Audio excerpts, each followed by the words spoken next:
Derivatives trading involves substantial risk of loss and is not suitable for all investors. Past performance is not necessarily indicative of future results. So stressful when the world's on fire. Good God. I can't look at this, guys. Like, my strategy is you buy it and you hope that you got a good spot. Yeah, but we all think you're crazy. You don't fight this. No way. The markets are freaking out and you don't think that anything is wrong? Come back tomorrow and I'll lose it all. Should be fun. Good morning, everybody. It is the 2nd of September, Wednesday. Oh, we had ADP employment change, 428,000 versus an expected 950. Does the market care? Apparently not. Oh my gosh. Look at this overnight.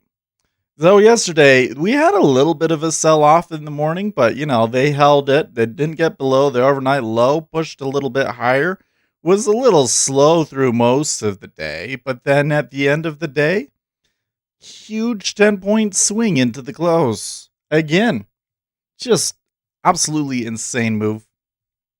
But then in the overnight session, oh my gosh. I'm wondering if part of this is that a lot of people have caught on to the biggest moves happen overnight. And so that's why we're getting this kind of behavior, is they're all waiting until the close to put their money in and then they get the bump overnight. But to be at 35.50 is just astounding to me. I cannot believe, how did we get here? Where is the... Okay, let's look at the footprint here. Well, there's not a lot trading on the footprint overnight, but there was a lot at the close, of course, 27,000. I just can't. No way to explain this stuff, folks. No way to explain this stuff. Treasuries. Check out the treasuries. Treasuries, they had a bit of a sell yesterday, but then ultimately moved higher. So, I mean, it's not super significant, but the treasuries are a little bit higher, and that is good for the equities, right? Remember that one of the scenarios we have for September is that there is a lot of issuance in this month. I don't know if we've really gotten into it yet. I would be really careful about making too many conclusions until after Labor Day, because one of the scenarios is that this goes down, interest rates push up, and that it puts a lot of pressure on the equities. So far, though, that's not happening, and we get mostly a retracement of this spread. So here you are in ZB. Of course, ZB, the up move is much more extended. All right. Oil rally still stalled out and really consolidated around 43 now. Okay. They are reacting to the headlines for growth and so forth, but they haven't broken. Gold continues to struggle. Yesterday, quite a bit of dollar strength came in after the really positive manufacturing numbers, because it's like actually the U.S. is doing quite a bit better economically than many other countries, especially Australia. Here we are. Copper did take a dive yesterday and is down. So I'm a little concerned by that, because that is a pretty good indicator of global growth. We want to see that move up if this rally is to continue. And just over here, look at the euro and the dollar. Here you can see pretty significant bounce back in the dollar yesterday, and overnight it extends. So this is another thing, is for the equities to rally in spite of so much dollar strength is also, I mean, it's not like it's unreasonable or anything, but it is a little odd. That's not been the typical behavior as of late. Here we are. Turning on the text to speech here. Let's see here. I was watching overnight. I initially thought it was a short, but then I saw a similar pattern where they just bring it up again into gap up. Yeah. You were here before, Vlad. What do I get? Where's my laptop giveaway? Oh man, I wish it would let me give you stuff, Salim, because on Twitch you can like gift subscriptions and stuff. I would totally gift you a subscription if I had a way to do it, but there's no way to do it. I tell you what, though, I've been doing some work. Let's see how the emoji works here. Will it work? I made this new emoji for you guys. Let's see what it looks like. Hey, there you go. Oh, it doesn't animate. Oh, that's a little disappointing.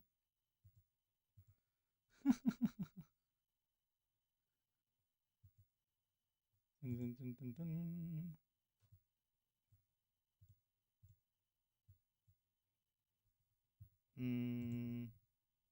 How do I get rid of the? Yeah. So well, wait. Can you like? Well, what if you open the image in a new tab? Oh, YouTube, you're so useless. You're so useless. It was an animated GIF. Ah, that sucks. It shows up in the thing. Let me show you. It showed up in the thing. Oh.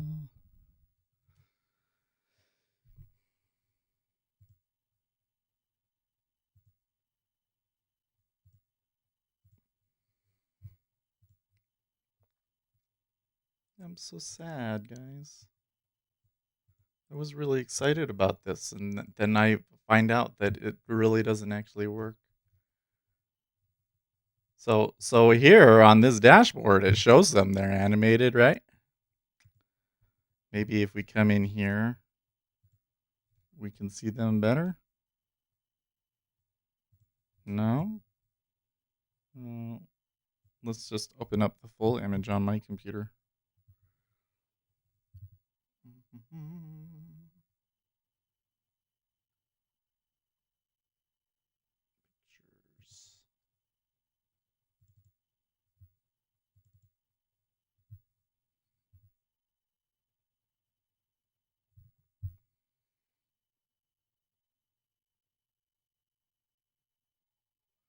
I wish I had a bald head like you. Shows my manhood. I am half bald. Well, you just gotta shave the rest of it off, dude. My little browser thing here is stalled. That's weird.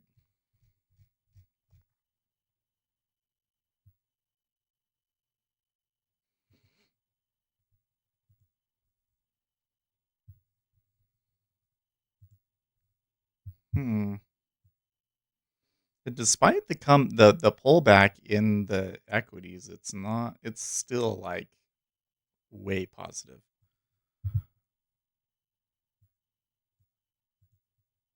Man, I don't know what the deal is with that. Open with Brave. There we go. There we go. That's what it's supposed to look like. I don't.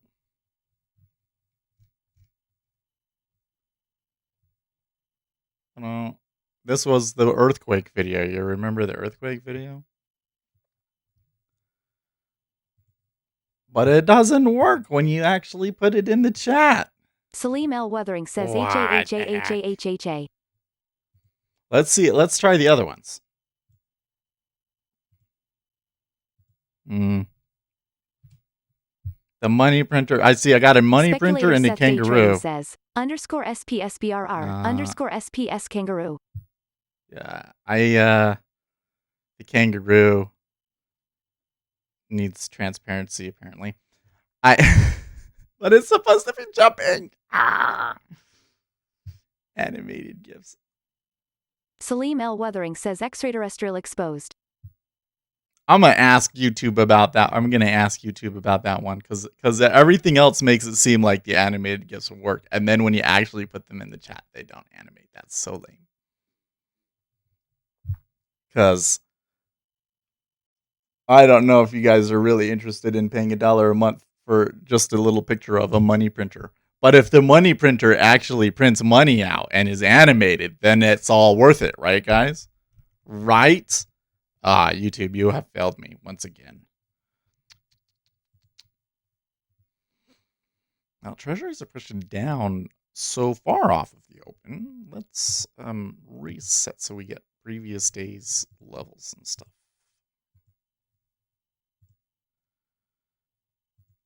Okay, so we get some Canadian numbers here in a second.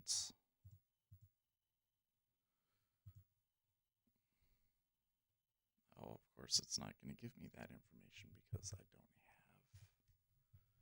Do I not have it on?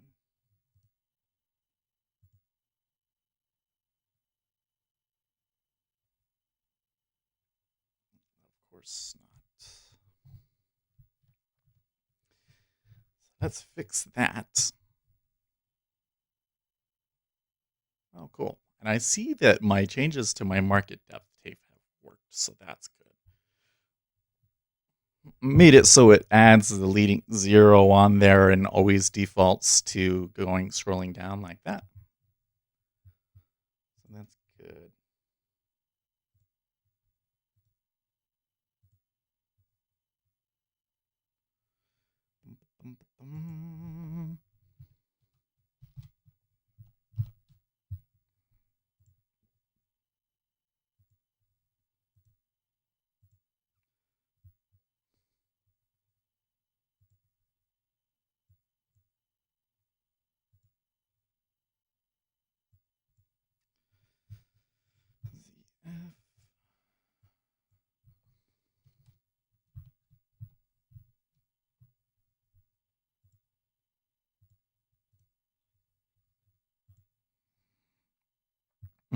Canadian labor productivity 9 by 8%. That's really good.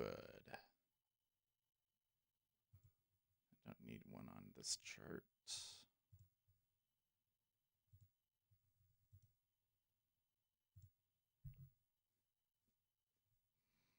And I don't need one on this chart. And I don't need one on this chart.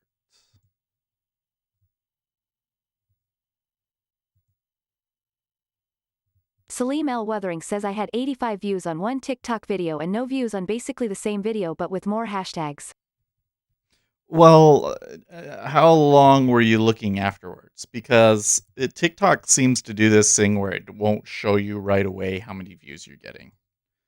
I have to wait at least a day to really see how many views I got out of it. But I almost always get 100. I did one about gaming yesterday. Let's see what I got on it.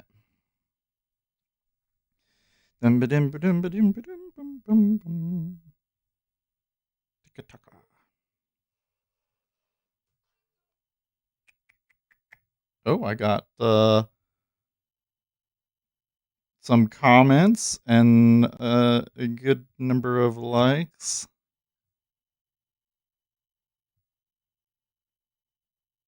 Salim L. Weathering says, oh, that must be it. Still only got 118 views. Salim L. Weathering says how many? Rolando says I dotn know if I arrived too late to the video, but what do you think about the CRYTP trade crash this morning? BTC ETH mainly. I haven't looked. Let's see. Oh.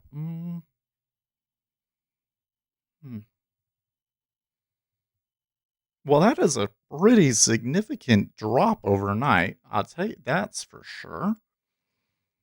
It looks like it happened really quickly too, didn't it? Let's see here, 21. Oh, it took a couple of hours. Let's go and check and see. That must be some news. There got to be a reason for a move like that.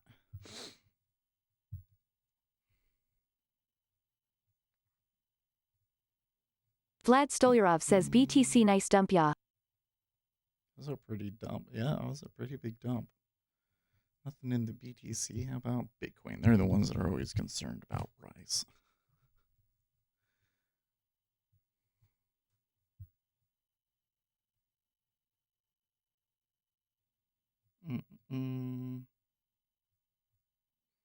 Total value on Bitcoin's Lightning Network sets another record high. I thought everybody had given up on Lightning. I have to sort by new here.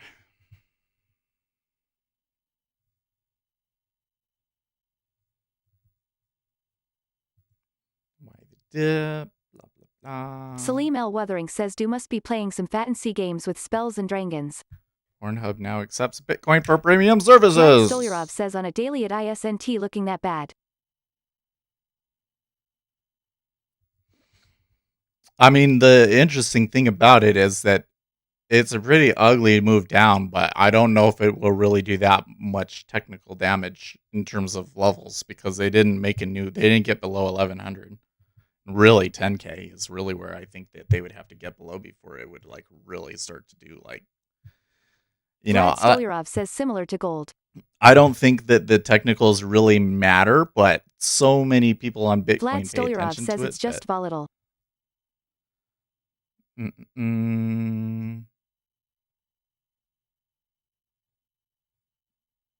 I would never tell my actual friends to buy Bitcoin. That's the most popular thread there. Okay, South Korean authorities seized BitHub exchange, so whales are probably taking advantage of the news to manipulate price and make some gains on shorting. Rolando says, do you have any positions on Bitcoin? Salim No, L. Wuthering says, I will be watching S with you today. Cool.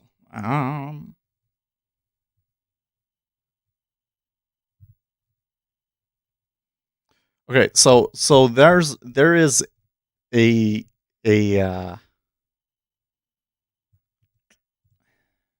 theory. Let's come back and search Reddit overall.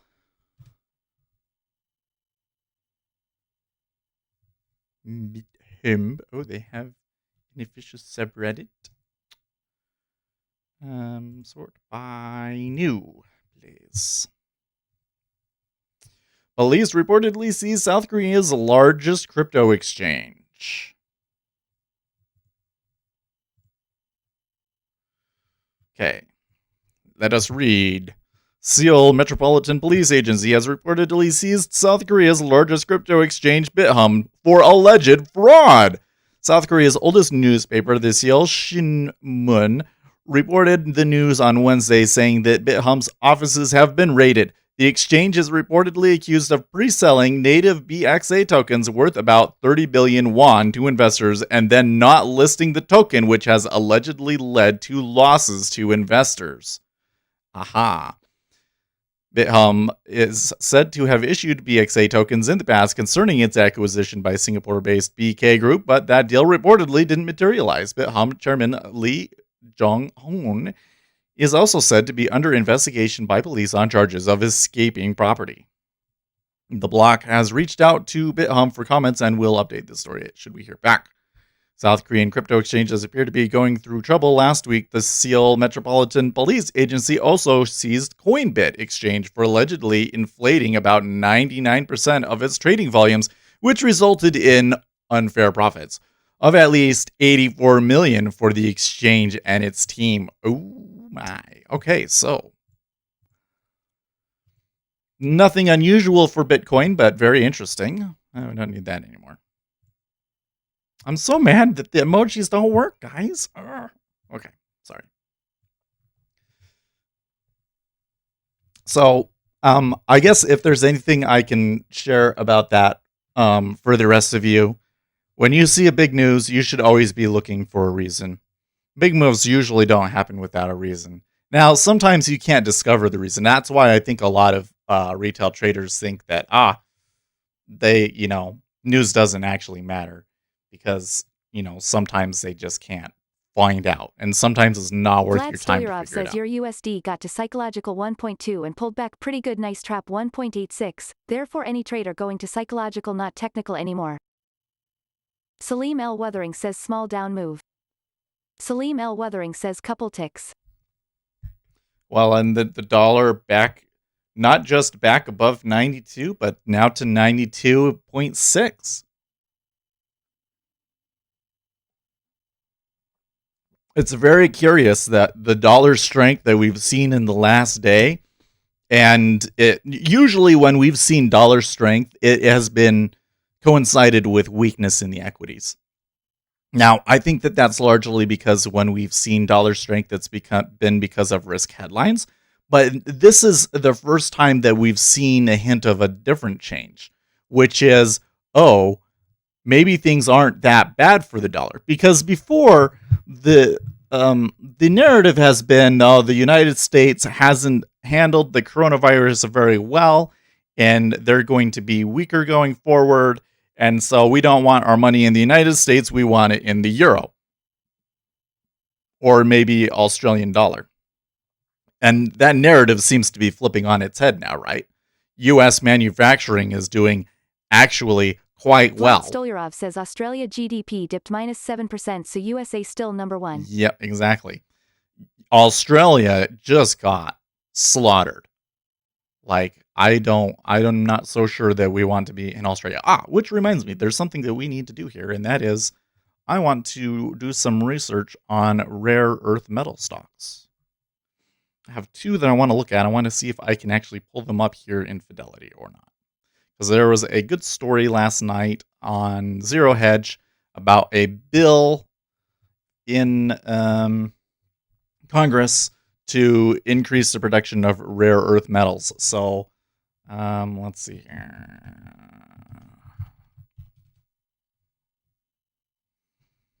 And I have a name that I think will benefit the most, but I don't even know if it will even be available. It looks like a penny stock to me. Okay, let's see here. Which one was it?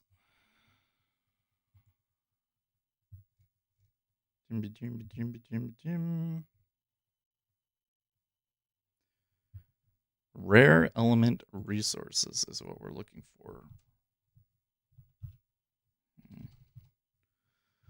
Let's see here. How do I find...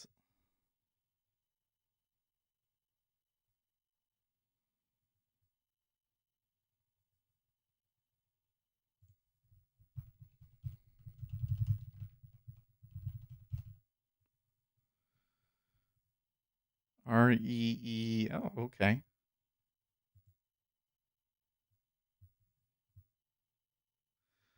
It is damn cheap, I'll tell you that.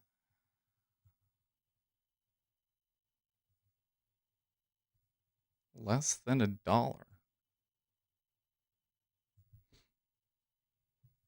But it looks like it's over the counter.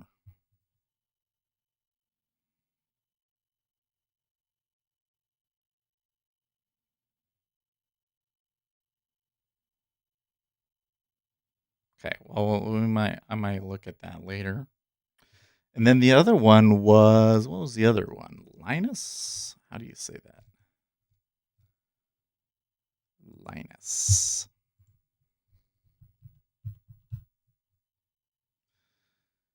Linus Corporation. Salim L. Wuthering says there you go. I thought it was ASX. Okay, yeah, so 1.73 is what I would expect.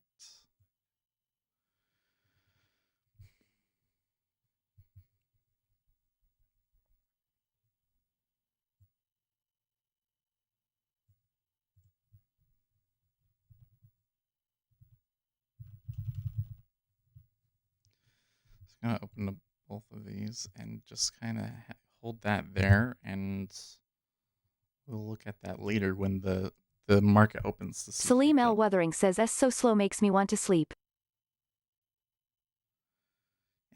DEFA commander cried in fetal position after being caught with flamethrower. Smoke grenades on way to protest. Whoa, what? They taking a flamethrower? Oh, and he's crying because he's in prison.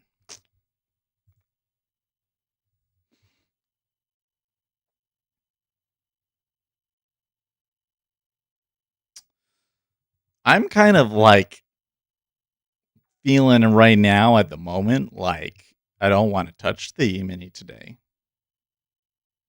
I'm just so astounded by this rally that we've had. I'm starting to wonder if they're making a larger play on the unemployment numbers on Thursday and Friday. But that ADP change was not good. 428 versus 950. I mean, it was an increase, right? It was good, but it wasn't Michael half Jordan of what joins they wanted. DKNG. Well, I tell you what, I Penny stocks that are driven by an individual, stay away. Stay away from those. Because what will happen is you will get a ton of volatile movement when y'all get in. And then when it doesn't work out, all of the insiders will rebel and you have no clue what's going on. And they will dump you like a bad habit. You'll be left holding the bag. Nope, don't follow a celebrity stock. That's why I'm a little concerned about this one. I would like to get into rare earth metals, but it doesn't look to me like these are very very popular or liquid stocks. They look like penny stocks.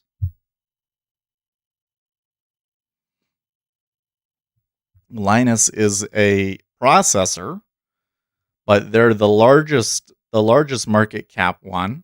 And then this rare element resources is a mine in Wyoming. So the change is supposed to make a big difference to their bottom line. So I should expect them to, I don't know. But it's a penny stock, so like I don't know if I want to play it if it's a penny stock. I guess I could put a little bit in.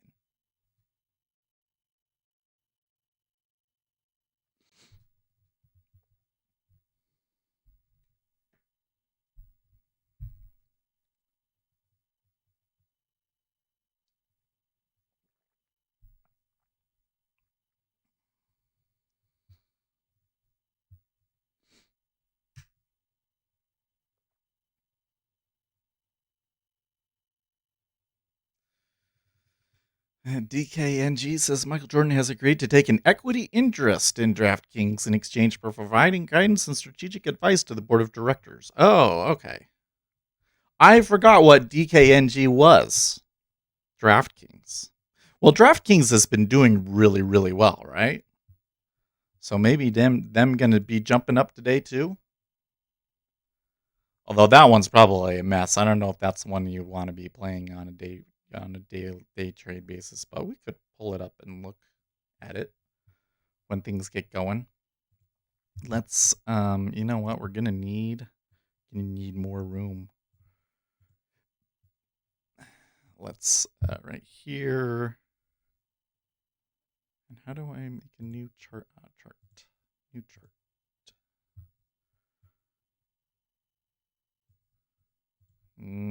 DKNG.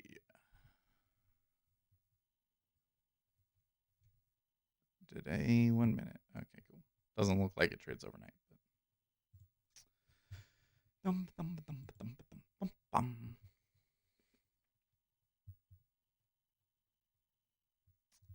Scott Adams. Robots read about Portland Mayor Ted Wheeler. Portland Mayor Ted Wheeler plans to move out of the city he single-handedly ruined. When asked where he might move, Wheeler said, "I'm hearing good things about Chicago." In related news, 84 Nobel Prize winners signed a letter calling Ted Wheeler Satan's taint. Well, that is totally the way that that news goes. That's funny. Is it you get like so X number of experts signed a letter saying XYZ thing. Those are ignore those stories. Those are the dumbest stories. Total propaganda.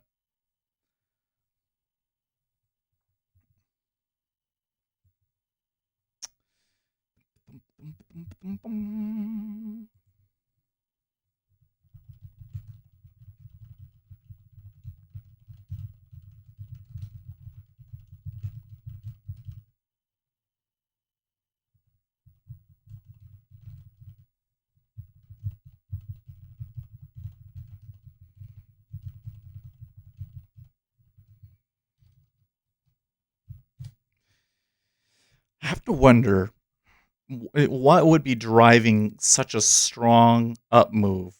And there's certainly the options is one thing. But then there's also all of these unemployment numbers. So maybe somebody's making big bet on the unemployment numbers. I mean, last time that we saw this kind of run up, that's what happened, and then the employment numbers ended up being good. But that ADP number is not good and kind of makes me wonder about what's going to happen on Thursday and Friday.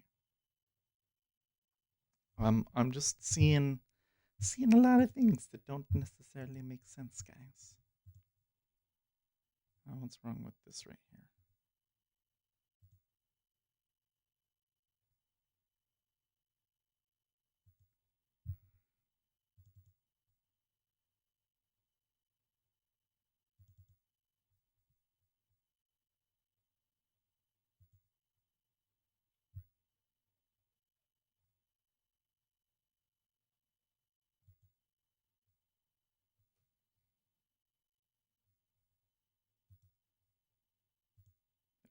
That's better on that one. And the book in the E-mini looks pretty skewed long as well.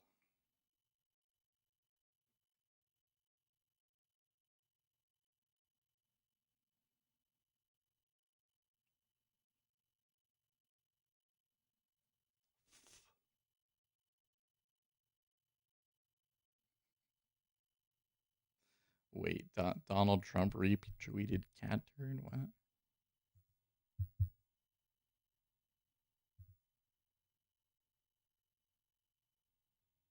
Salim L. Weathering says, oh my god, 100 on-tracks on the best bid pre-open on ES. What are these people sitting doing there? Waiting Oh, there. he did. If Lives had a speeding up option, I would speed up Seth's speech. If Nancy Pelosi can get her hair done in person, you can vote in person. Pass it on. That's what Cat Turd tweeted, and Donald Trump retweeted it.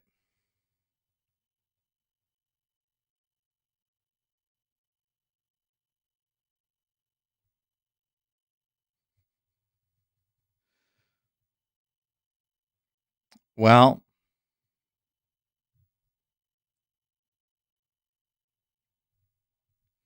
I don't know. I mean, he just looks really quiet. Eerily quiet. Vlad Stolyarov says in euphoria stage of rally everyone thinks they a genius. Well, so look at this. Dave Portnoy just tweeting, I'm begging my crypto friends to get involved in the stock market. Bitcoin is stuck in the mud. Let me lead you. We will get back to crypto later. The time to strike is now. No time for weak hands. Make the move. That's what Dave Portnoy is tweeting. Good grief, Dave. You weak hands. You're the one that's bailing on it after one down move.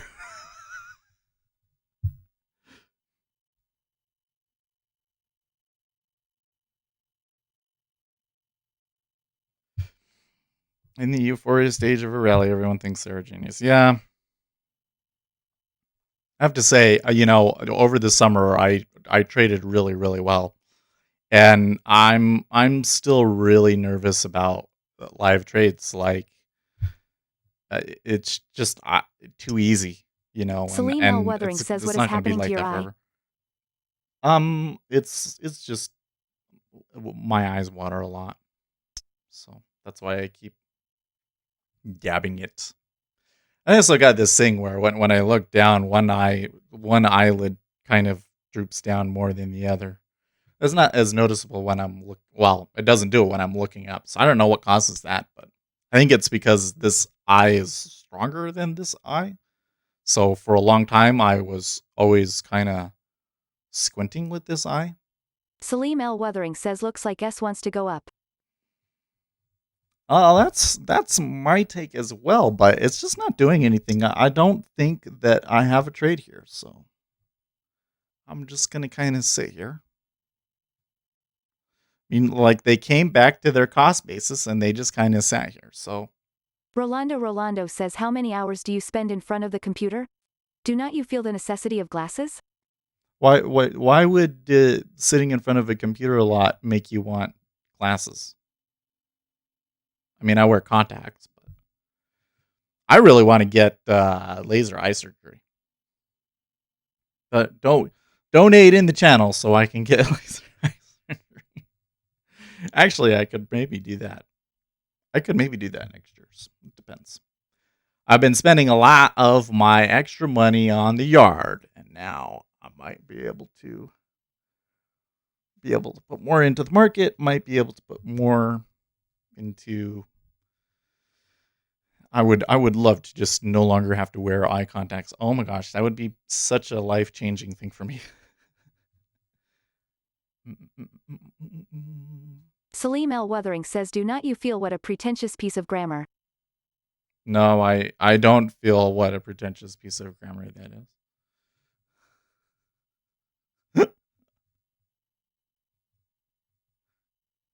Do you not feel the need?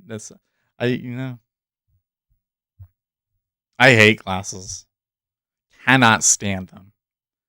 Oh my gosh. I get the next pair of glasses because you do have to have backups. I need to get ones that don't have reflections, because that's what drives me nuts the most, is you can just see the reflection of everything. Yeah, I don't know what the deal is, but my eye really itches all of a sudden now that we're talking about it. Right on the inside here.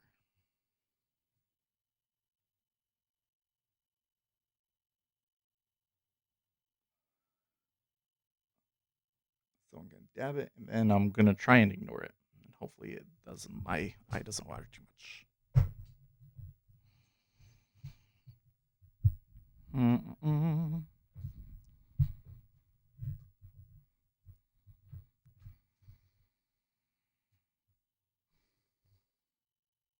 We don't have a whole lot of news today.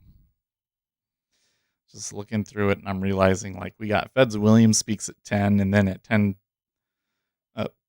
9:45 we've got New York ISM, which is like not a big deal.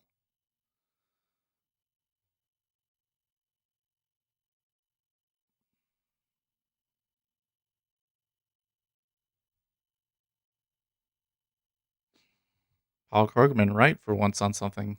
We get official numbers on Friday and then one more job report before the election. I suspect that the net effect is that the economy per se won't matter much politically. Trump will claim Super V just around the corner. Dems point out that things are still terrible. Number 3. So, one thing that I would point out was that yesterday, Joe Biden, he felt that he needed to come get in front of this Kenosha thing. So you would think that to get in front of the Kenosha thing, that you would go to Kenosha, right? Like Donald Trump went to Kenosha yesterday, and he met with local leaders, and that press conference appears to have gone pretty well. The way that you know that it went pretty well is that the media is not saying a damn thing about it, right? But the local leaders who really supported Donald Trump. Who does Joe Biden have in his corner? He just has the failed mayor, and like, you don't want to associate yourself with him. That would just be a disaster. Anthony C. says, hi, everyone. Hey, Anthony. So Joe Biden couldn't go to Kenosha. So instead he chose to go to Pennsylvania. So the whole thing is he flew all the way to Pennsylvania to give a speech. And you look at the speech, he's in a factory and there's like 5 people there and they're all in these circles, for like coronavirus social distancing and all that stuff. You flew all that way just to do that. He could have stayed home. Why? And everybody was making fun of him for it. So it's like the coronavirus is still like a thing, but people are like, you know what I mean? It's really interesting how it's going. I mean, will that flip around again? If the winter is bad, then for sure. But I'm not sure if things will really be telling us a whole lot about how the winter is going to go before the election.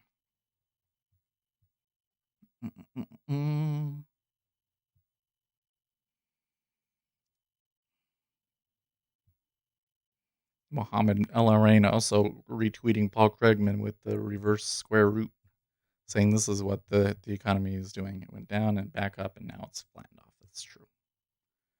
Or that's the way that I see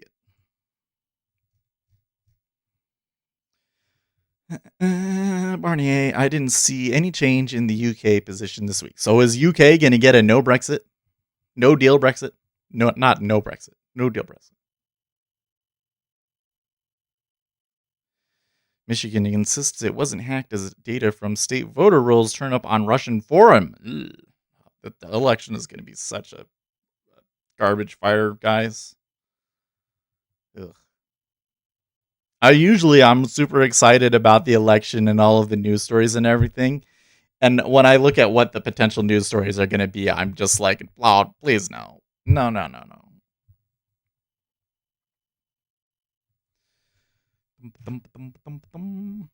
See David Portnoy tweeting about the Michael Jordan thing. I love how I have the world on puppet strings, apparently.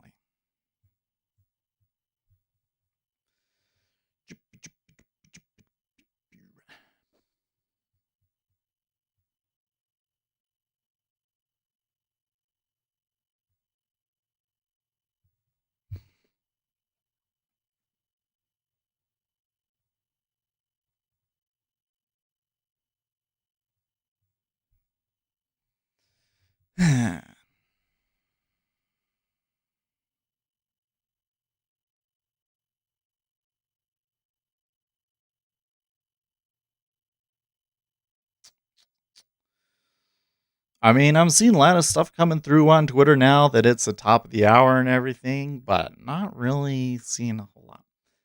I am noticing that the setup we have at the moment is very much like what we had yesterday at this time, where we're up quite a bit overnight and there's a huge gap on the spread. And, if they decide to close that gap, we could drop quite a bit, at least 12 points in there. But they're not quite right on the moving averages and the short-term volume and everything else. Nate Silver, the Electoral College component of this just can't be emphasized Salim enough. L. Weathering says which spread? If Trump's down 4 to 5 points in the tipping point states, then just a little bit of tightening plus a smallish polling error could be enough to give him the win. That's where a lot of this 30% comes from. And Scott Adams points out, now factor in the voters who lied about their preferences, which we're finding out is like something like 10% or something. Yeah, could be. I wouldn't call it basically over. But so when I say spread, I really shouldn't use spread. But I'm talking about the difference between the average buyer position and the average seller position.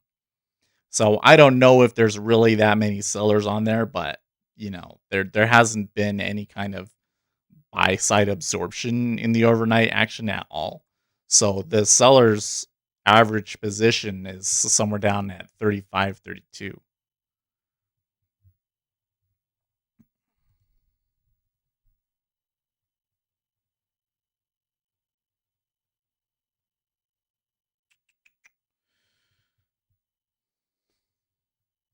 So they're about to tip below the ADP number price. The ADP number. Salim L. Weathering says some selling on S. Figures massively overstated the slowdown in payroll growth in July, but we suspect they will be closer to the mark in August, says Cap Echo.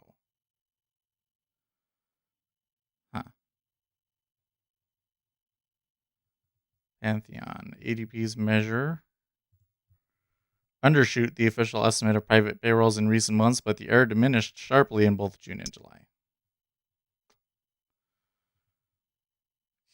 Okay.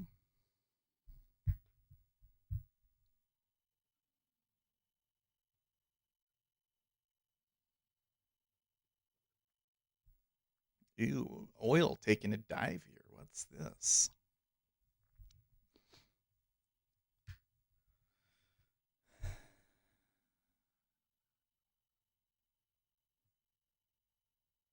CNN Politics says Donald Trump continues to break the polling. By the way, have you noticed there hasn't been any national polls lately? Normally after the conventions, there's tons of polls, but we're not getting them. I wonder if maybe them polling firms can't explain what they're seeing. It's probably what they're seeing is very much not in line with their models, and they're probably questioning their whole model at this point. That's my guess as to why it's not there. That, or it's a conspiracy and they're trying to suppress Donald Trump. That's the common guess. Nate Silver, if you want to get cute, you could argue the RNC 4 days of relatively focused messaging helped Trump, but then we reverted back to the familiar zany news cycles led by the president's Twitter feed. Kenosha mini-streak regulations, and he stomped on his own bounce. I don't know if that's accurate. I don't, because the polling has so far has been pretty positive to him, but then we haven't gotten much polling, so I think you're making conclusions. I think he's making some conclusions on pretty shaky data there.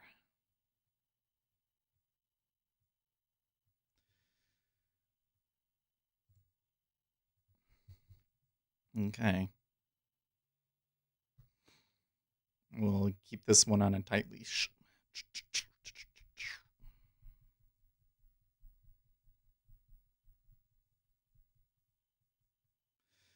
It's still, I mean, normally we've had a move by now, but it's still going pretty slow, so I don't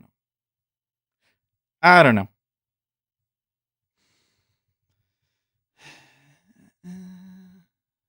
Tom fitting millions of extra names on voter rolls in just 2 states, North Carolina and Pennsylvania. Judicial Watch found nearly 2 million extra names on there. Wow. Secretary of State Pompeo speaks live at 10 a.m. Eastern Time. A bit balanced. I mean, they flipped back up there pretty quickly. It looked like there was a little bit of pulling on that and maybe some momentum following.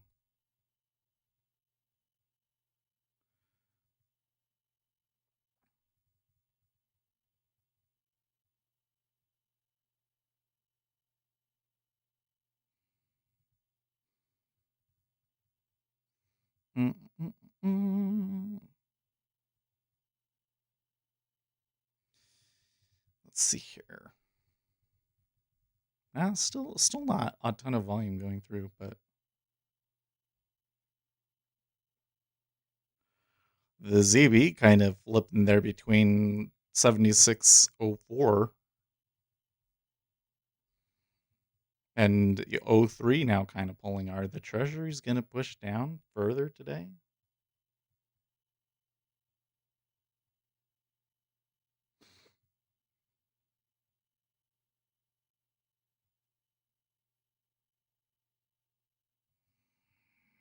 EU Brexit negotiator Barnier, we are ready to move from our initial position on fisheries if the UK moves.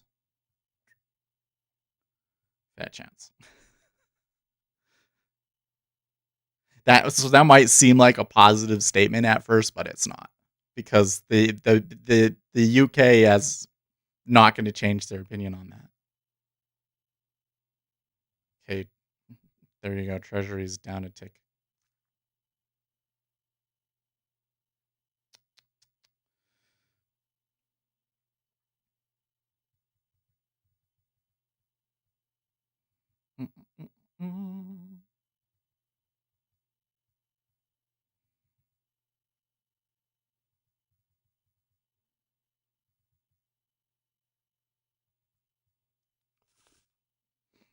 Well, they kind of crossed over the line there.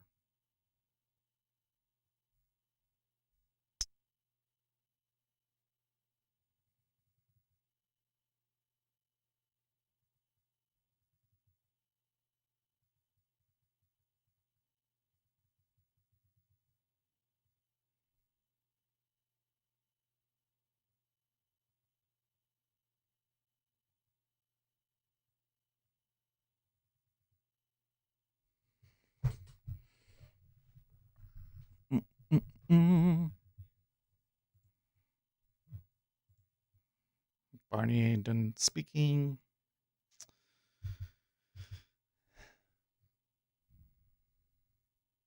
Interestingly enough, there was not a lot of cumulative delta increase on that last little. Would not read too much into it, Salim. It's just noise at the moment. Just noise.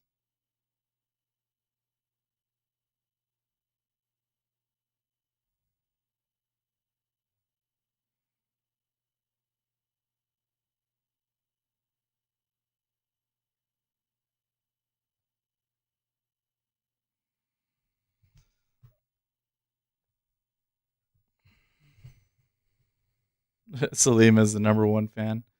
He's I don't think that he has win beat, but he is certainly getting up there quickly, isn't he?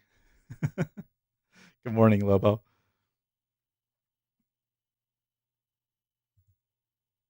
Lobo Trader says good morning, Seth. Good morning, team.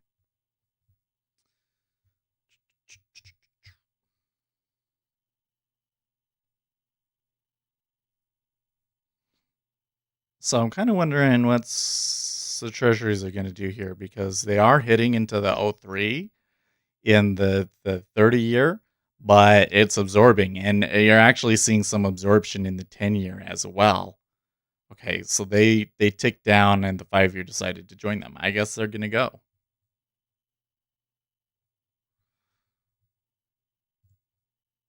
Rolando says, well, I have to go, but coming back tomorrow. Best Oh, thank you regards very from much. Argentina. JB Yeah, says thanks for good stopping morning. in. Good morning, JB. You know, JB, I was thinking about it the other day, because I'm like, JB, he doesn't talk a whole lot, but he has been one of a really long dedicated follower, and we need to give him a shout out. So here's your shout out, JB. Thanks for watching for such a long time. Yeah, I don't think that the equities are liking that drop in the treasuries, but it doesn't seem to be having a huge effect.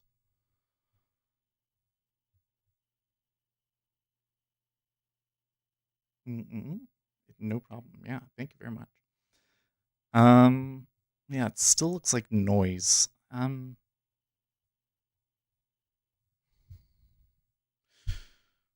I was really thinking that maybe there was going to be more of a move before the open, but well, I mean, we got 20 minutes, but it really is a slow grinding mud. I mean, like it's able to tick around, but I don't know. I think that the market maker is just letting it do that. I don't know if there's any real actual demand either way from the traders.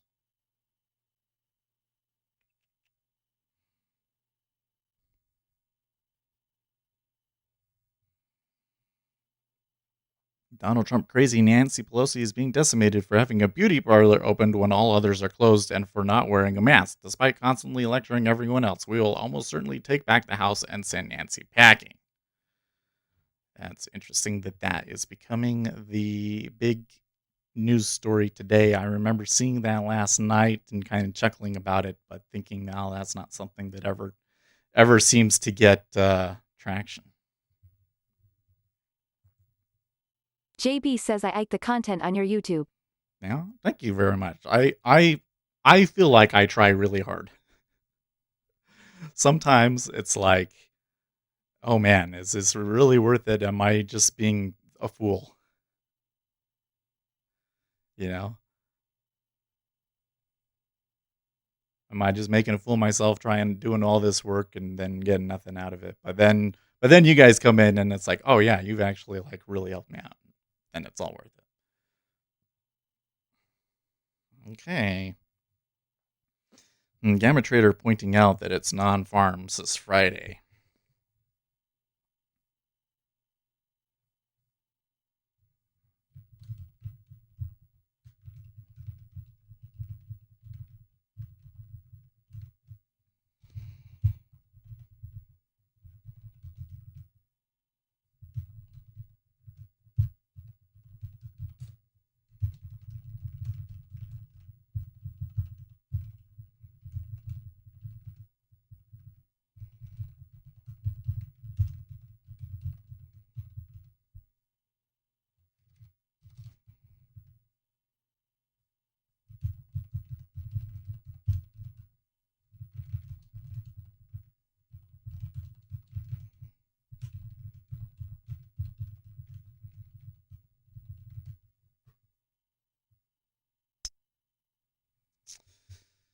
Okay.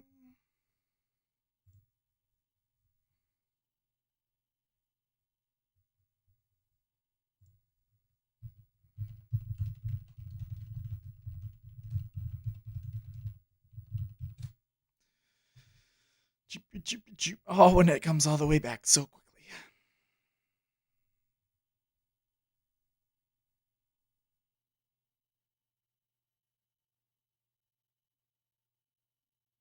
No one plays the ADP. They're all using it as a gauge to play the NFP.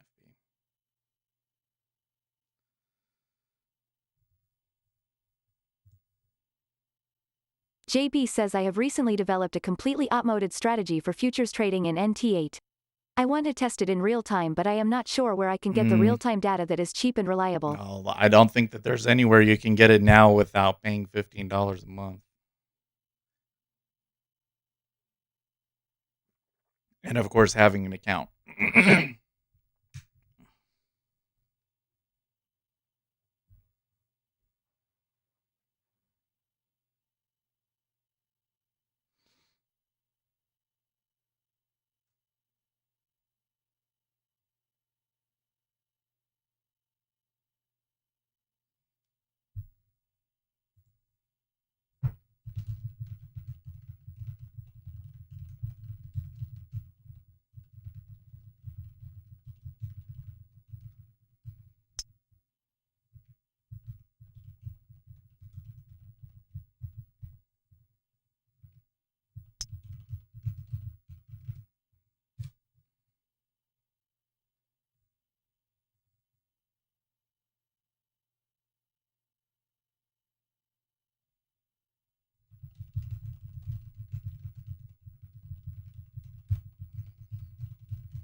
Vlad Stolyarov says NVDA looks like Bitcoin 20,000 levels. Well, they're running off of the what is it? They launched their new card, right?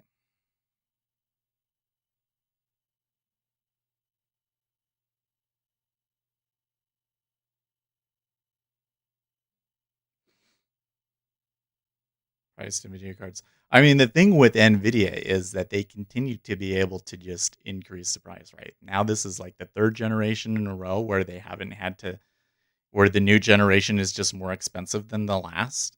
I think it's all quite ridiculous. I don't want to buy a video card in those circumstances. The whole thing should be you get the new card and then everything else is worth less. And that's not happening. I find it really frustrating.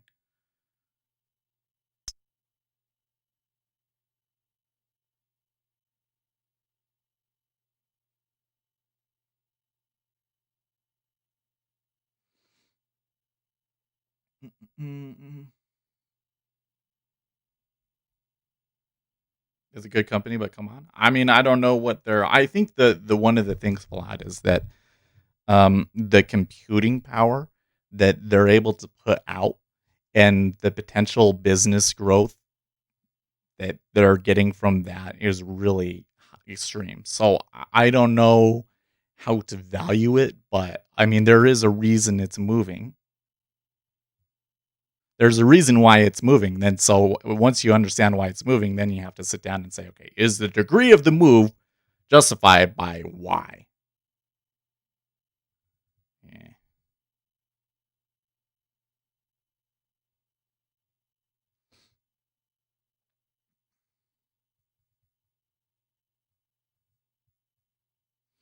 Well, I don't see a whole lot going on today. It's really slow. I think that we took that one. Unless I really see something really strong going on, I think that I want to stay away. And it did come back to my price, though.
Yuri, how was today? It's been really slow so far.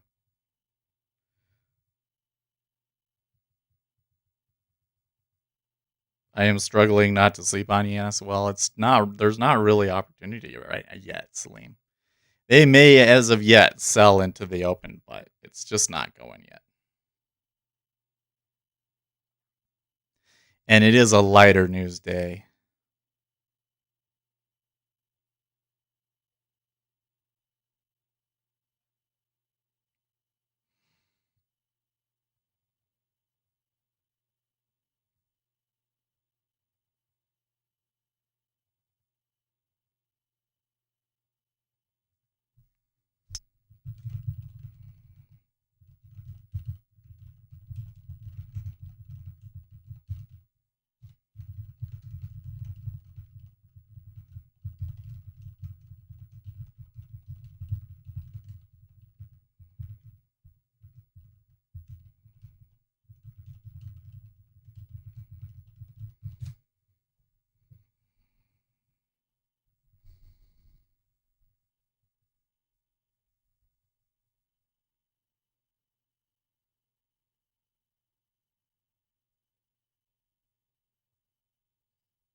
I'm going to move this over here.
Okay. Do you know the Bloodhound software for NTA? Yeah, so I'm familiar with what it is. I haven't tried it. I don't really have any opinion. I That's from Shark Indicators, right?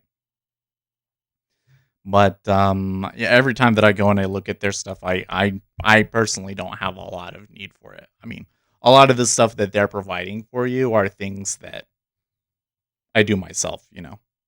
So I don't doesn't really make sense for me. So it's kind of hard to give you advice from the perspective of, for the somebody that can't program.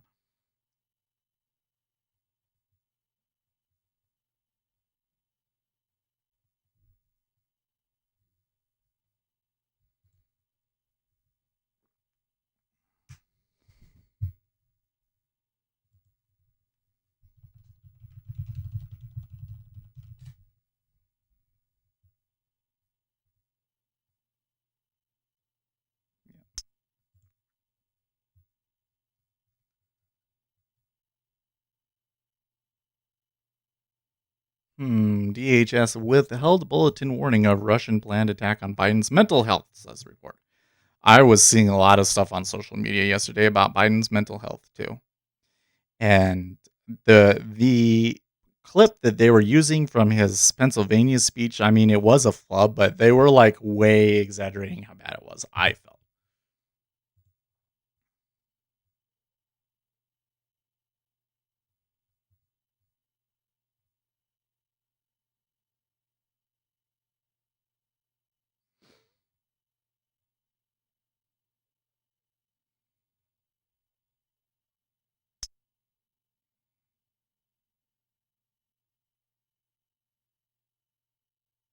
Carol Baskin is going to be on the next season of Dancing with the Stars. Oh, jeez.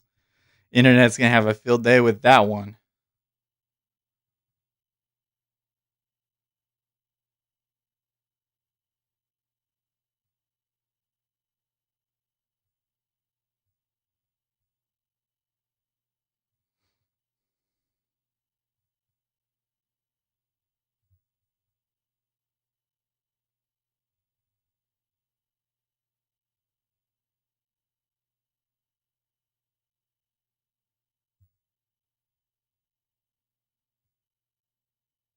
Tesla bouncing around a lot here before the open.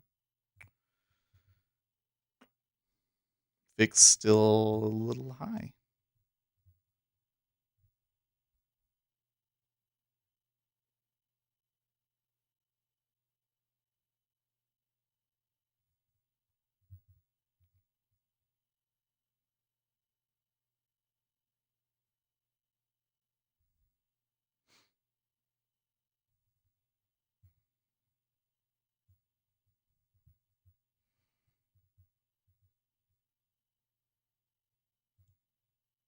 Vlad Stolyarov says really interested with such large gap ups if NQ sells. Right. Well, I really thought that they were going to try and play it before the open, but it's just been dead. So there might be an attempt to close the gap, and I'm probably just going to have to miss out on that.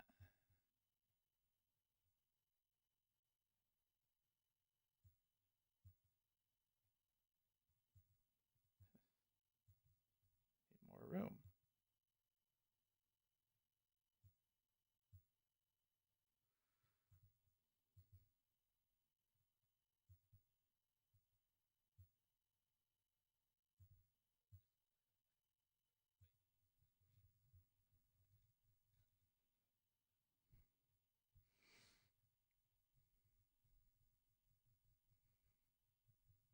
The beauty parlor owner must have really disliked crazy Nancy Pelosi. Turning her in on tape is a really big deal.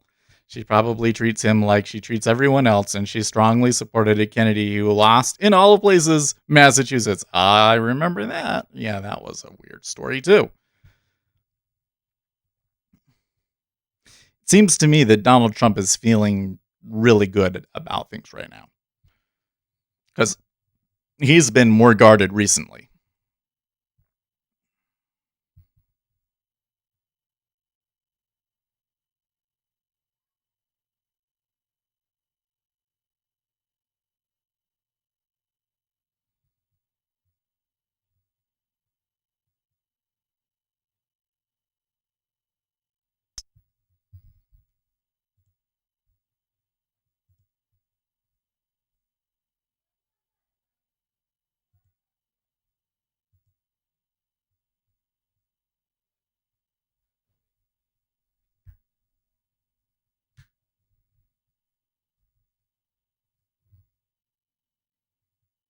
All right, here we go.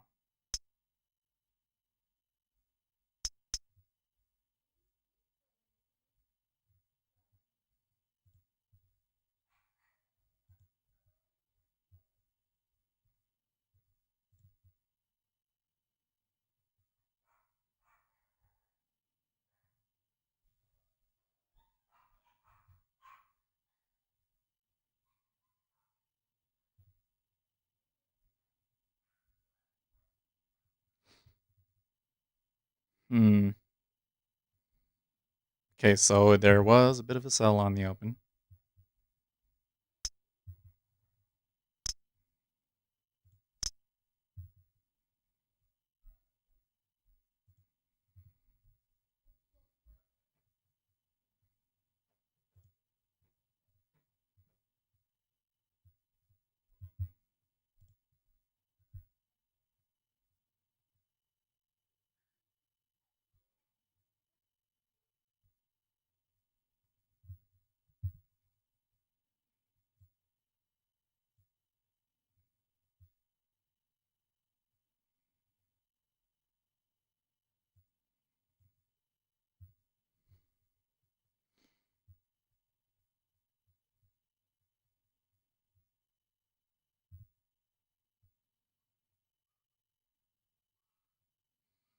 How much? I was actually a really strong sell on the open. 2,000 right out.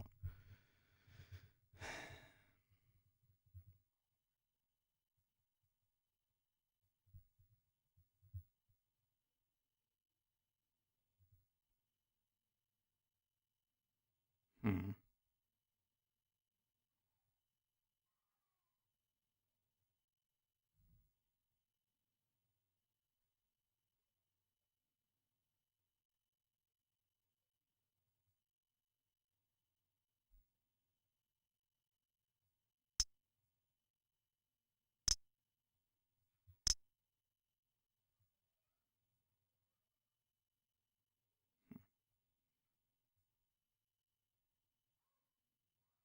So there's a bit of dip. I'm buying there at 39.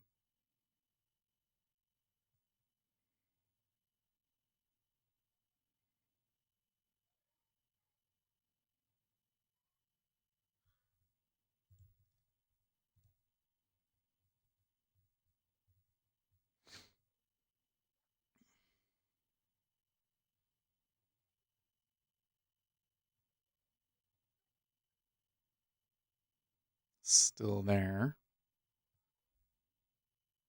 I'm going to push below him. Okay. New RTH low. Puke.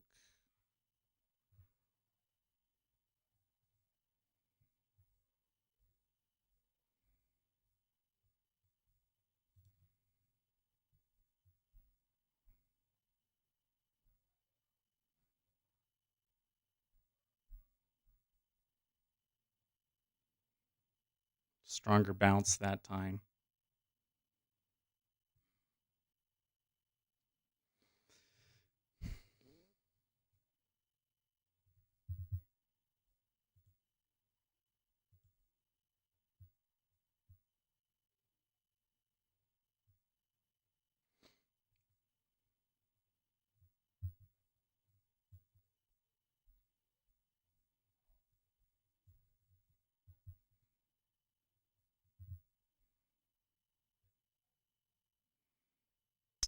Whoa.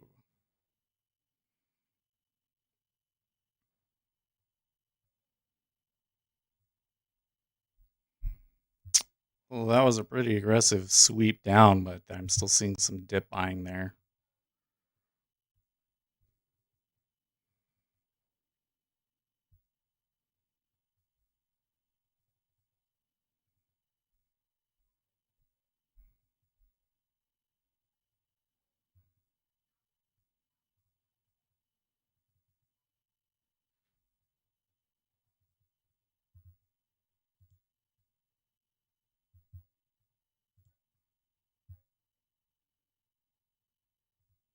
Cool.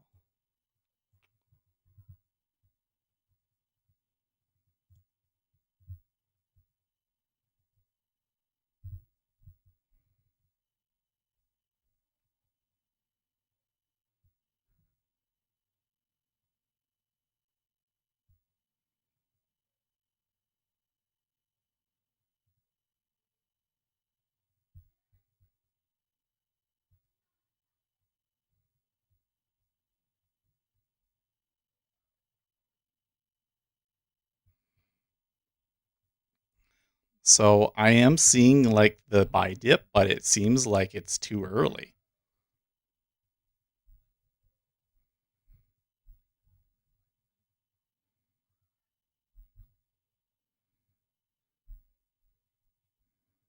Okay.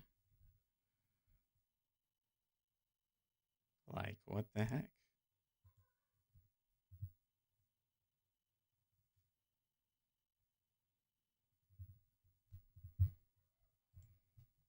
Salim, stop.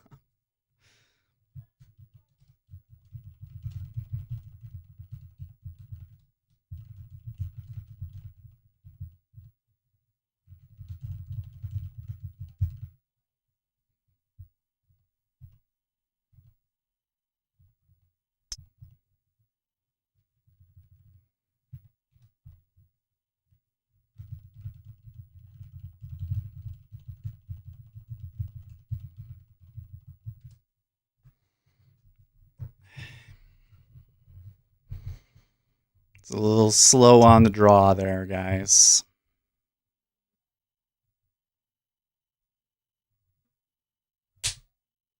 Fly. Thumb, thumb, thumb, thumb, thumb, thumb, thumb.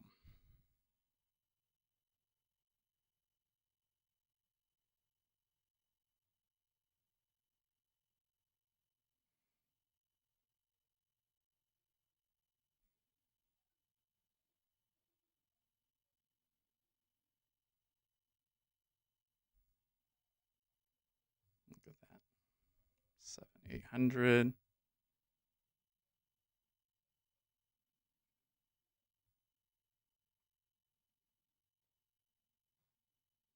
I don't know, guys. I feel like the buyers are just being a little bit too cavalier with this buy the dip. It's not playing out the same.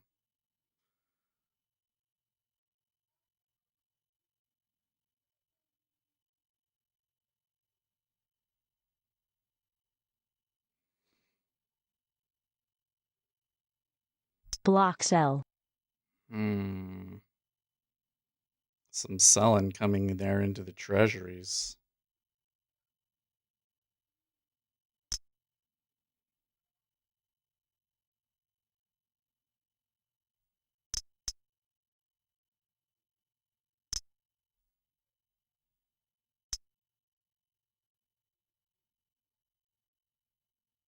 NQ is getting pretty wild there in it.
$12, $4.10 would still show dip buying, yeah. I mean, when you just look at the prints over here in the E-mini, I mean, they're trading a lot in here. There is definitely buy the dip behavior occurring.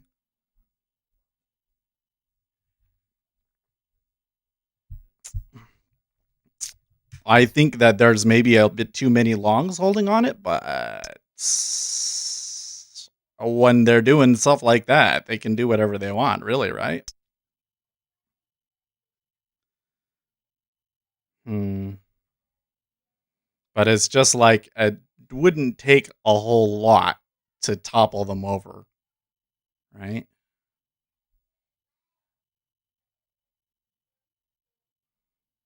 I wish, though, that I had been able to get my order the first time when we were down there.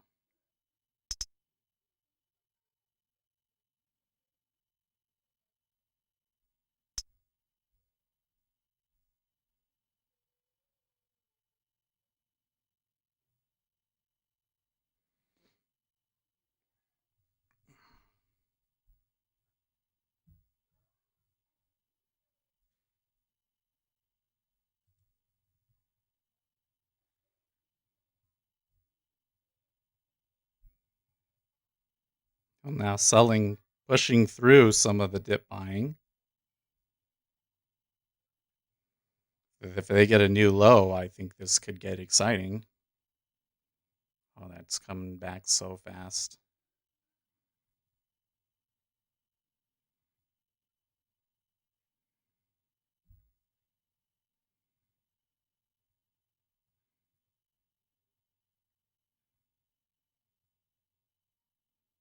Apparently that Russian opposition leader that was poisoned, they know what he was poisoned with now. Novichok.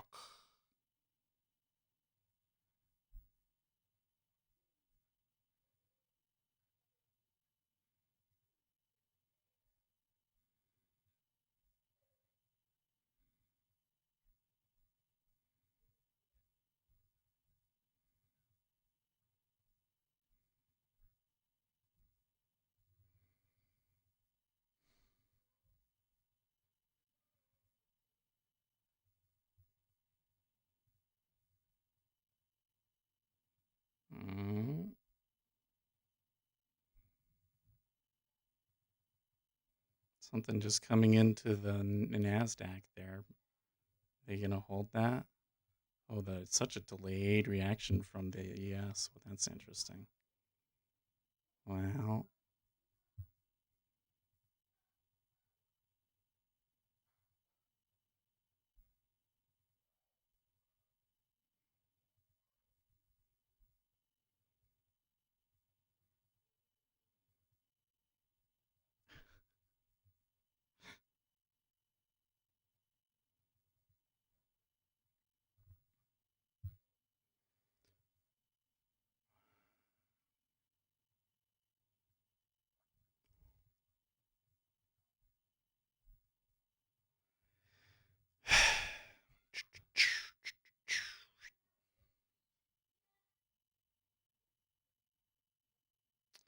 Just gonna let them pop up here a little bit.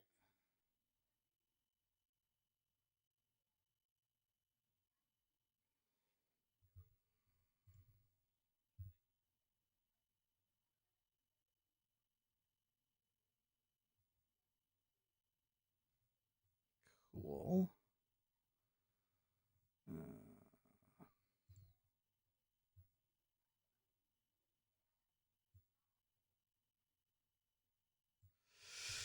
So I can see that DraftKings up a good $3-4. Good 25%. Oh, 8% increase on the day.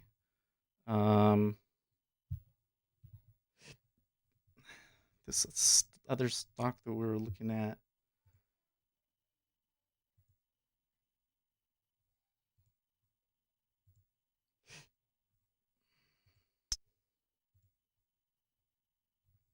The LYSCF is up today.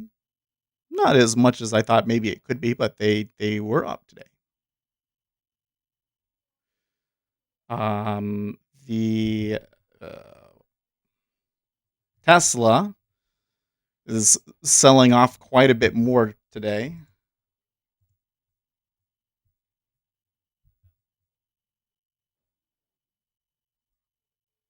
They're almost starting to wipe out Friday's gains, actually.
That is that stupid candle of hammer up 15 minutes.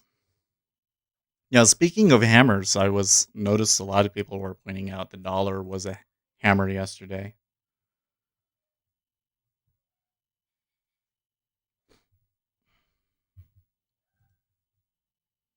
Treasuries bid back up substantially. Movement in the treasuries is very curious. And dollar continues strengthening, by the way. Gold taking another hit. Oil taking a really big hit. Down 50 cents now from when we were last looking at it.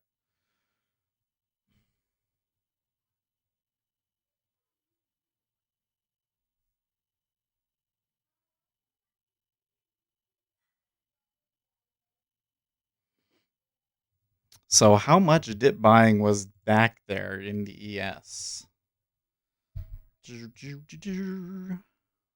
10,000? Okay. So maybe that's enough, but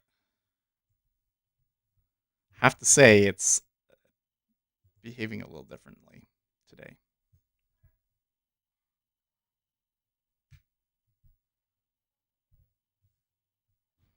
Not so sure that a short would really make sense at the moment, but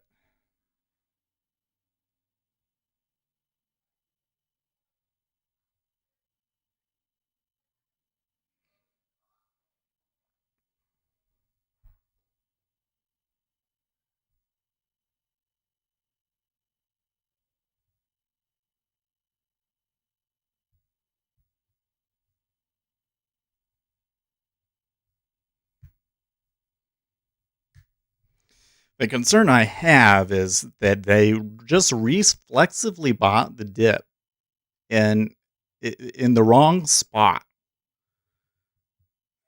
So I'm worried that they could do something like, just get above the open and then realize that they don't have any more fuel to go higher. And then all of those longs will, you know, if they decide to go back down to the lows, those longs will just really, really puke.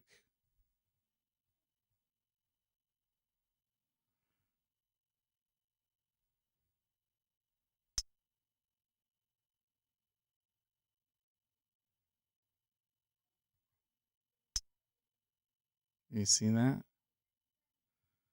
Is doing it again.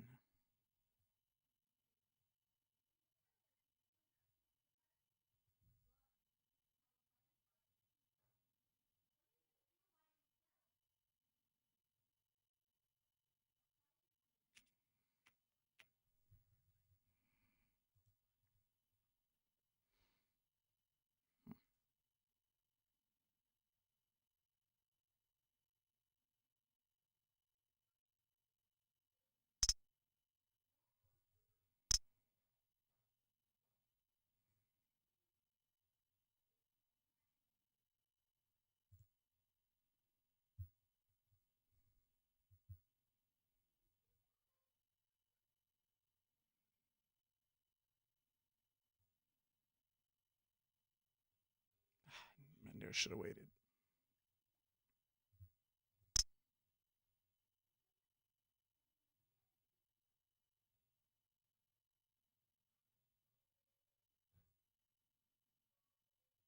Look at the cumulative delta. It's just sell, sell, sell through this whole thing. And it's quite excessive too.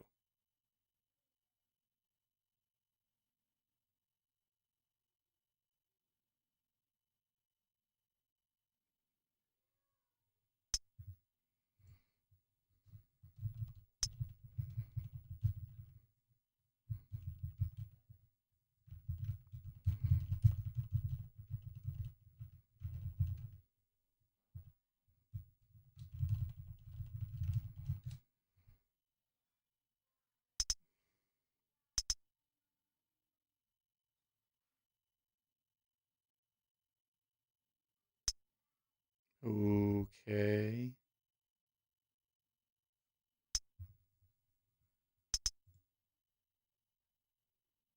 That's pretty good. For me, at least. Okay, we're running into some bid-size icebergs there again.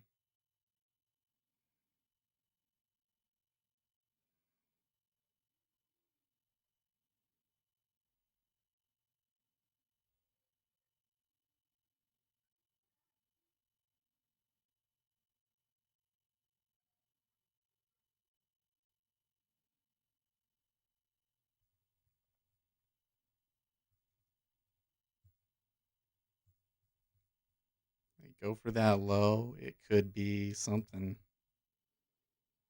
Come on. You can do it. Show us some fireworks.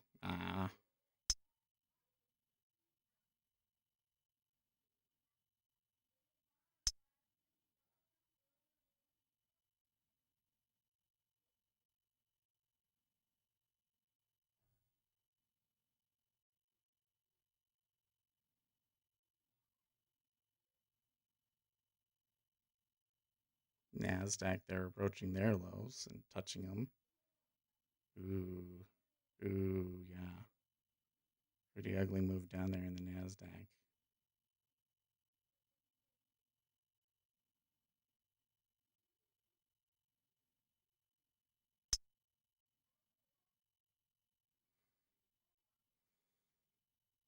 At 35.39, he's taking a lot there. I don't know.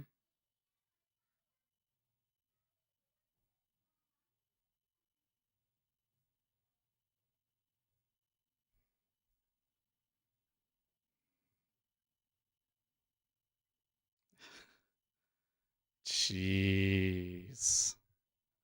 Such strength. Such strength.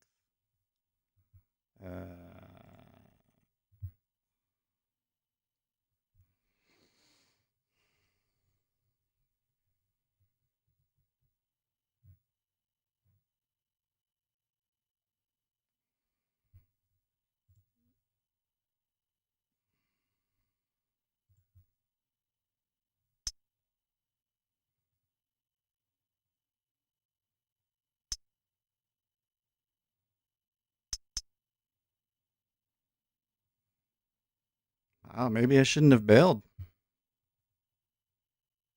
Maybe that one little battle was too soon. Look at the NASDAQ is just going crazy, man.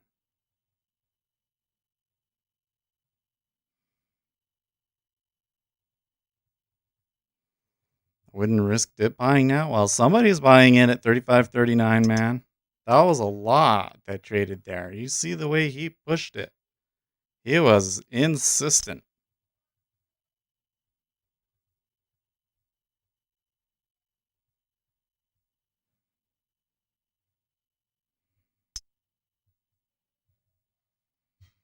Okay, big bid showing up there at 75.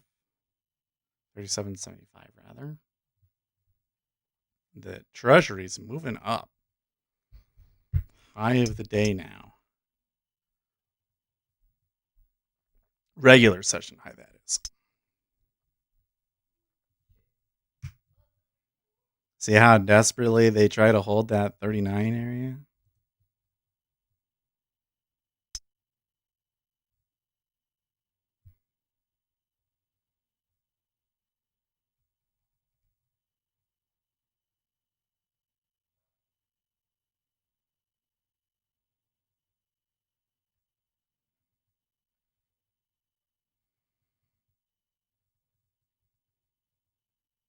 Oh, I didn't even notice that the New York ISM was 42.9.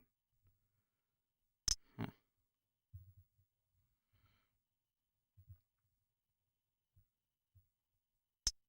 So note that there was all of the volume at 39. They're having a hard time getting away from it.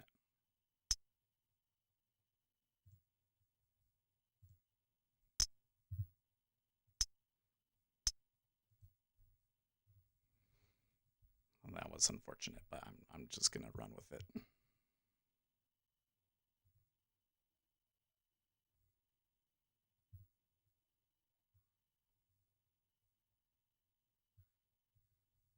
Shit.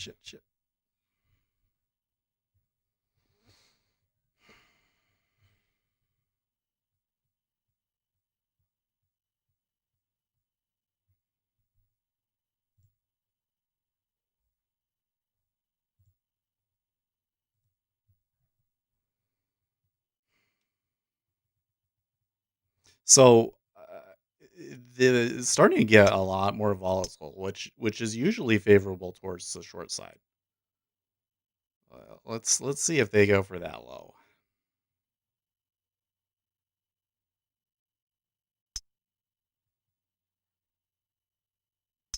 The buyers have definitely been giving them hell. You know?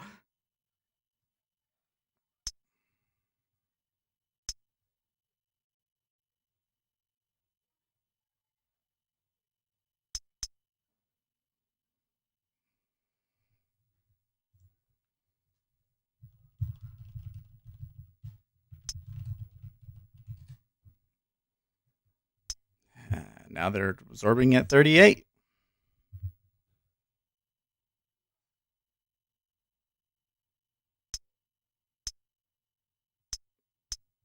Whoa. Whoa, whoa, whoa. Whoa, whoa, whoa, whoa, whoa, whoa, whoa.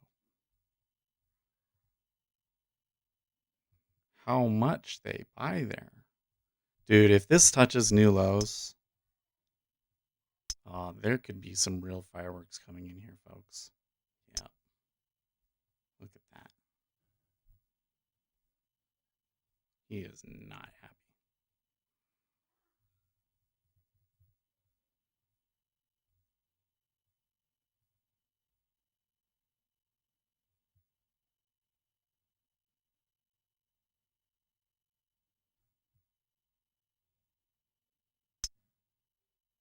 We may actually get a real sell day. I mean, well, so 32 is kind of the bottom of this.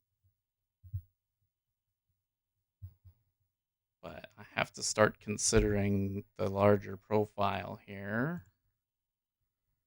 And the gap going all the way down to 30, to the 30s is pretty, yeah. And look at them coming back.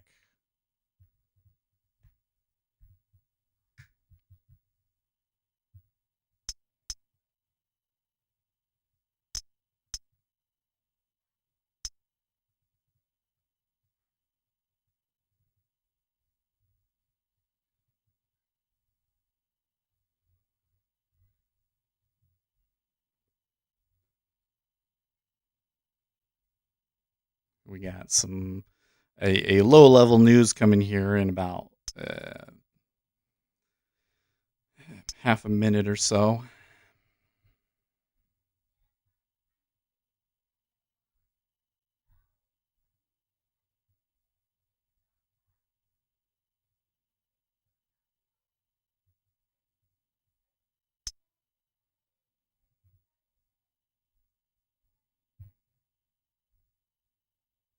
So it is bidding up, but I'm not seeing it in the cumulative delta. If you notice, it's all passive buying. Okay. 5 seconds or so here.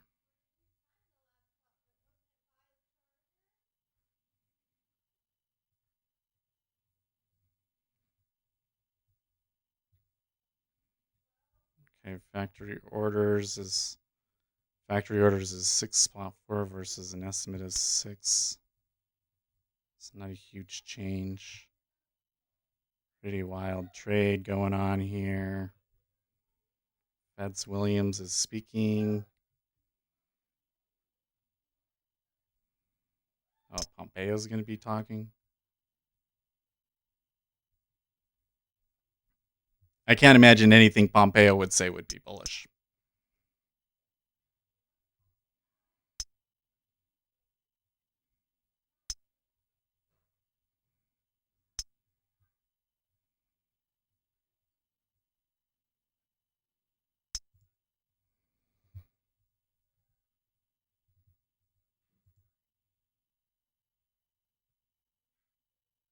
Okay, well.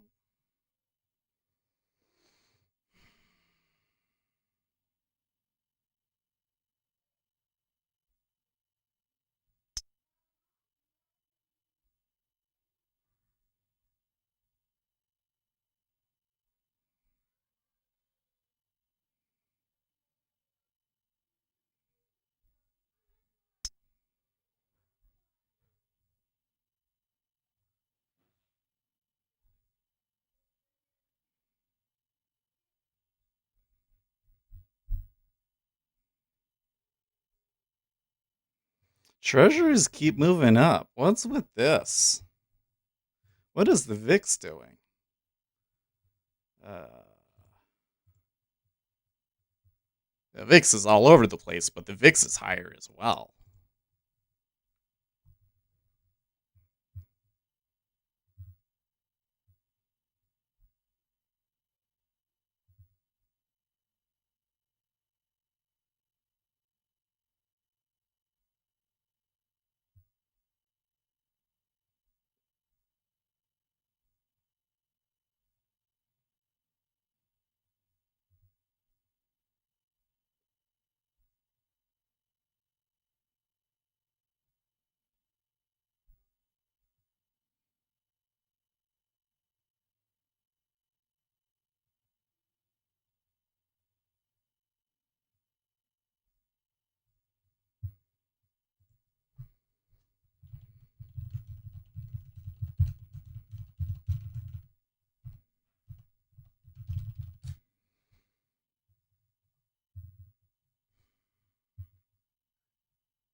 Well, we're kind of stuck between a rock and a hard place. On one side, you got them sellers wanting to get to 32 or maybe even close the gap.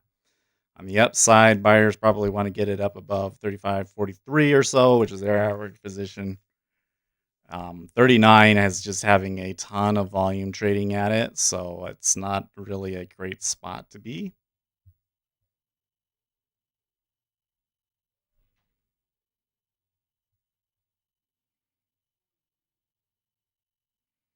We are starting to see some rise in cumulative delta.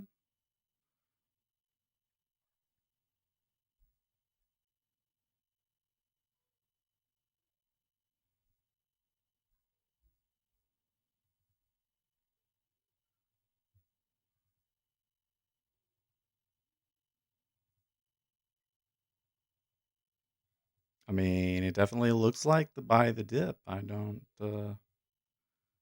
it's fighting like I haven't seen in a long time.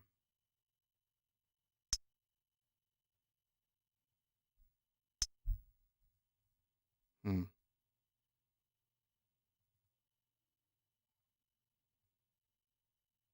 It's volatile, yeah, it is.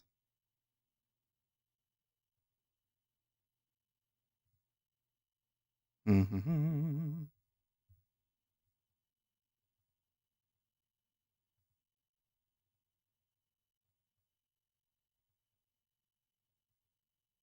I mean, I guess it's a Wednesday, so probably a lot of money's being put to work, but this is a lot of movement.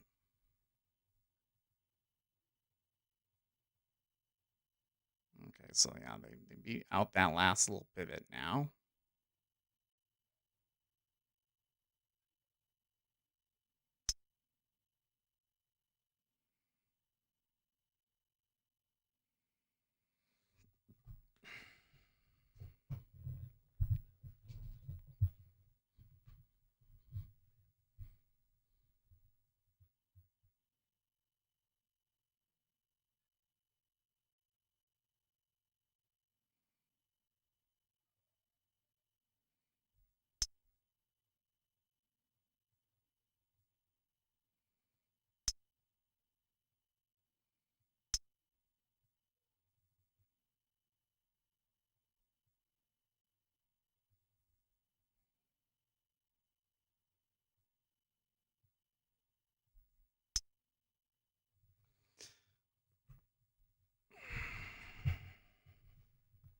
Okay, now we're definitely seeing some increase in cumulative delta.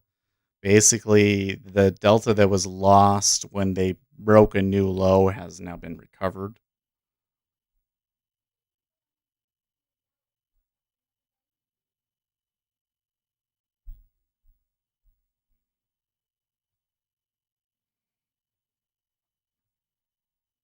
I'm starting to notice now that the movement doesn't seem to be very correlated to the volume anymore unless it's at the 39 area.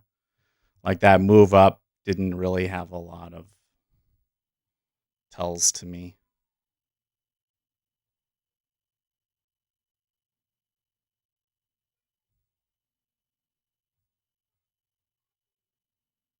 Hmm.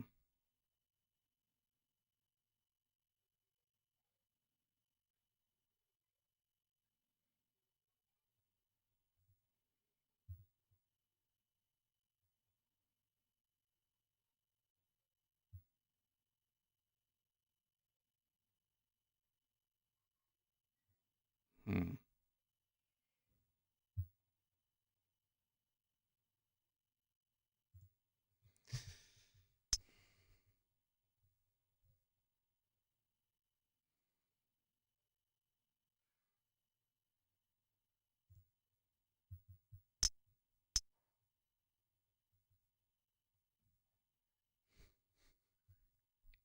God damn it. Let's stop messing with us like that. Oh, jeez.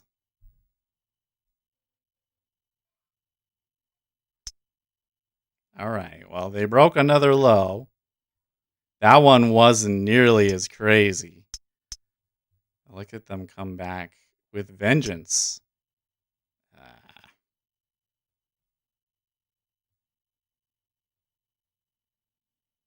That was a little fishy.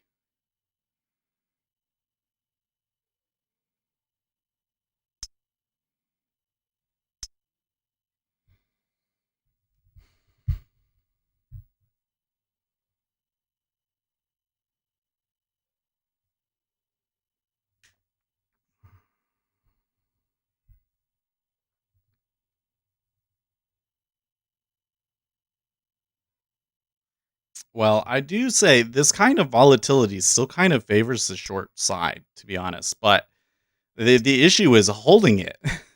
You know what I mean?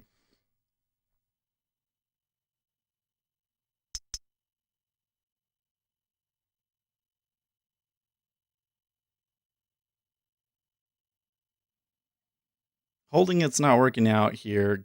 Getting targets is really hard too. So I've had some okay entries, but I'm really frustrated by this action, guys. And I keep seeing these thousands on the bids, which is like real crazy, right? Clicky clicky, right? Doesn't even give you like barely even a second.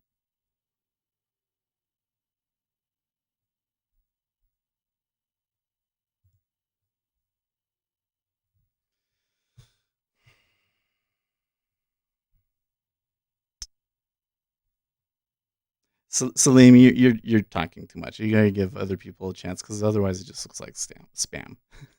They don't care about every little move that it's making.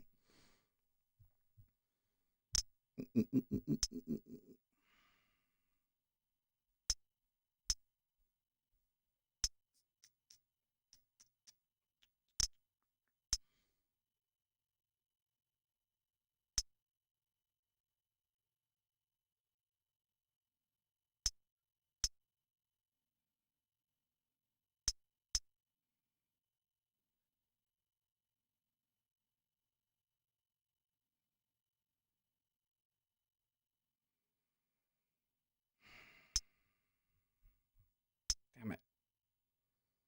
See, when it goes like that, then it's too late, right?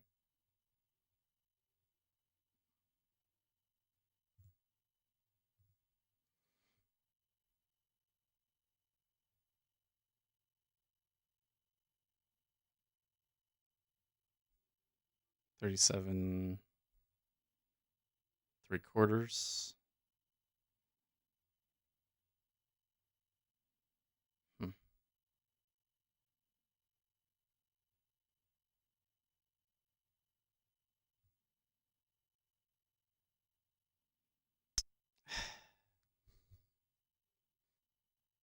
Sorry, I thought I was just writing. Sorry, you're fine.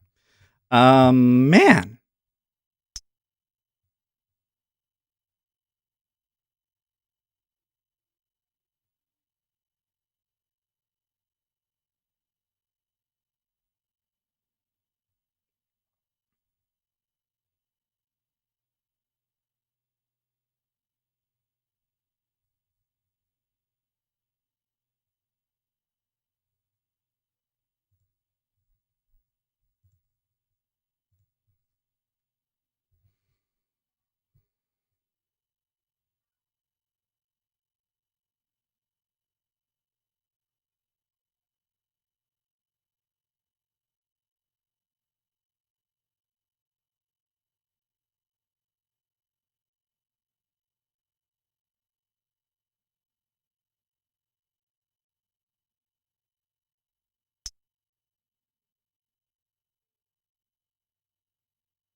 Okay, Pompeo's done speaking, so that's good.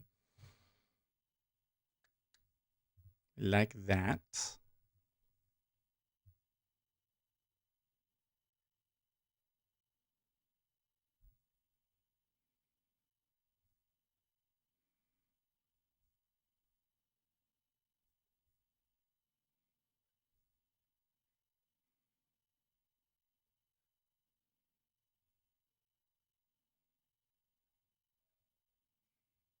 Look at that bid at 16 in the 10-year.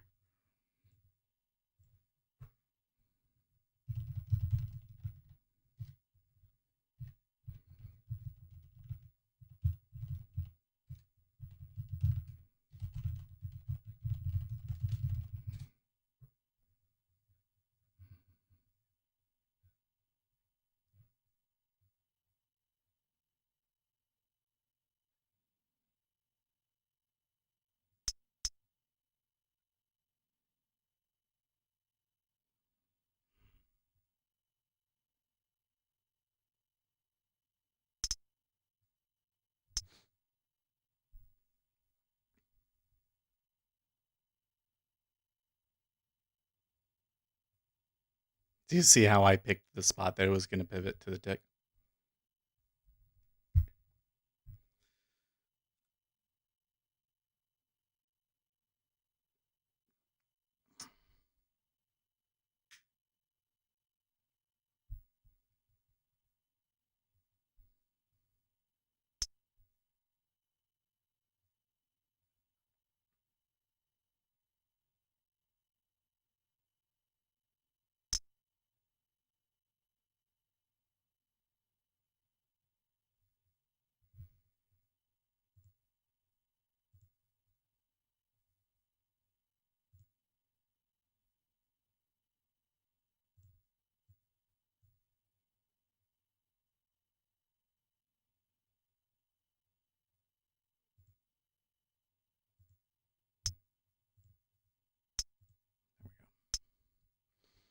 That's some more like it.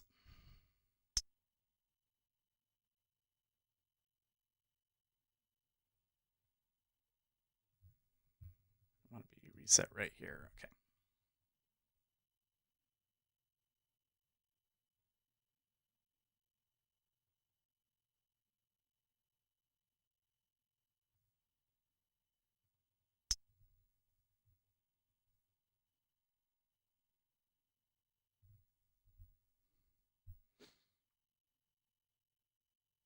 Well, this buy has been a lot stronger. It's still not really uh fixing the damage to the cumulative delta, but I mean, if they start getting above the open, for instance, then this thing could really take off.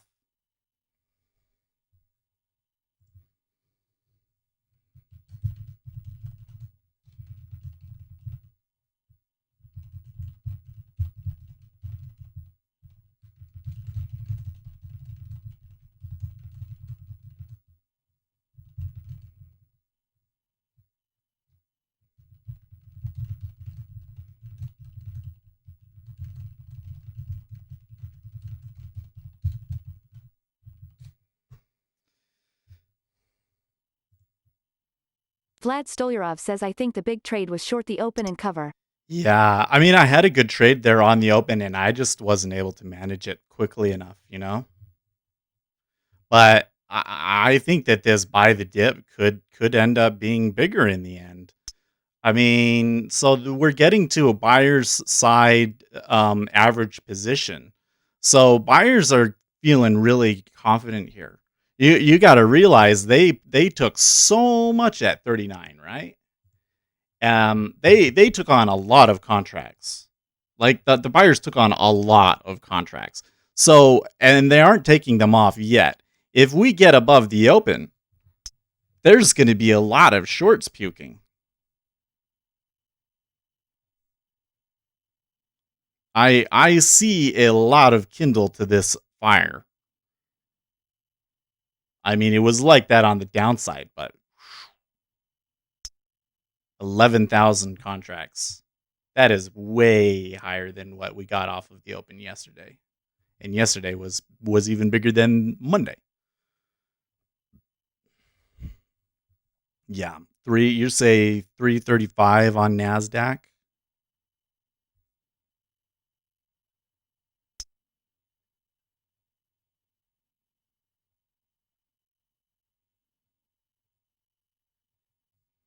Okay, so they didn't quite pass the pivot that we've got up here at 45 and a half.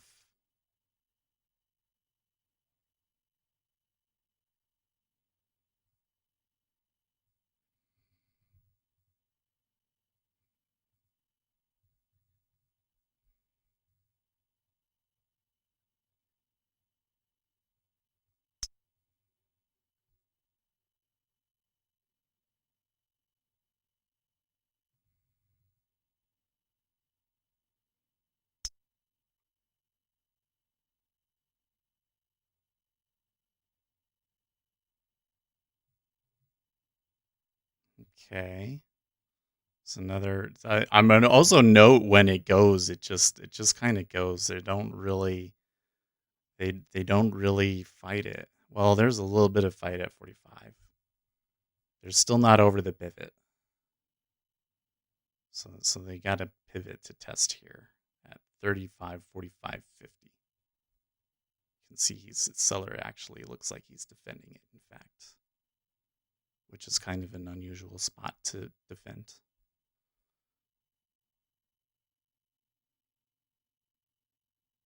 I can still see people shorting here. I would if you expect a red day close.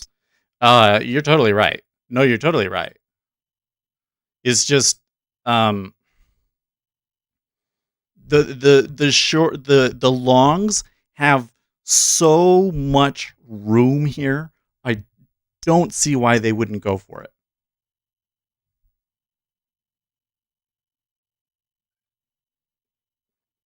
I guess I do see a little bit of profit taking in the 45 area.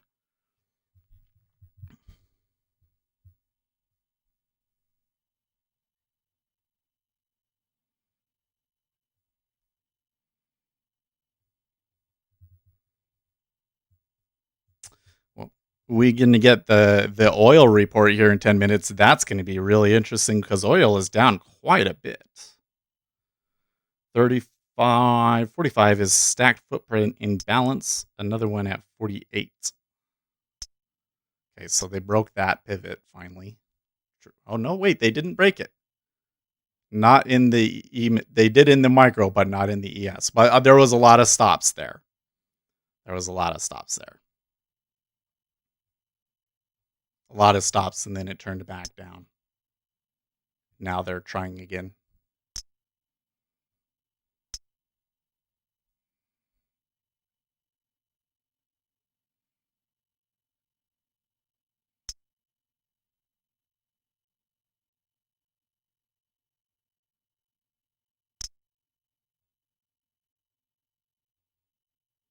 Okay, there they broke it.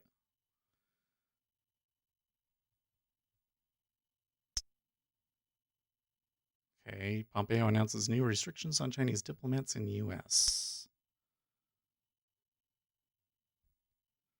47.25 reversal. Okay, so here's the open.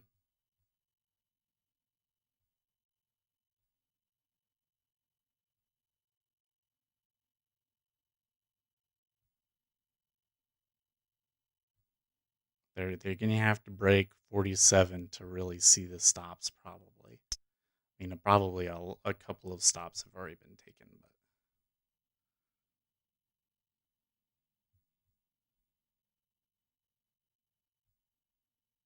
yeah, there we go. Okay, so not that time. Certainly a lot of buying into it, but that kind of looks to me more like trend following than it is people stopping out. Now we got another pivot. We got a number of pivots between here, 47 and 49. If the best case scenario I see at the moment is maybe up to 53 and above.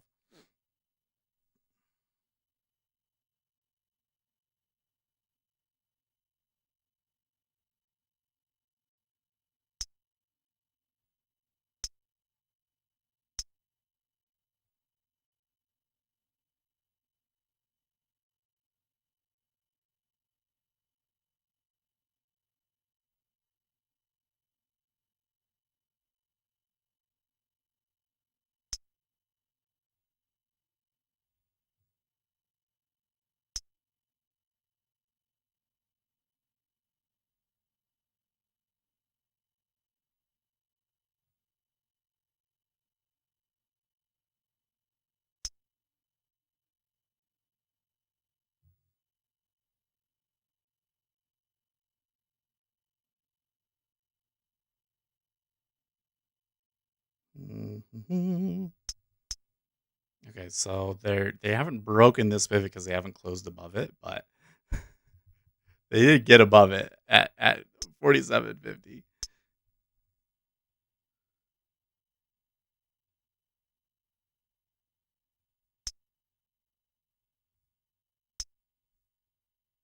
If bears don't want it higher, they should press down from here. No, like I don't really see the longs taking that many profits.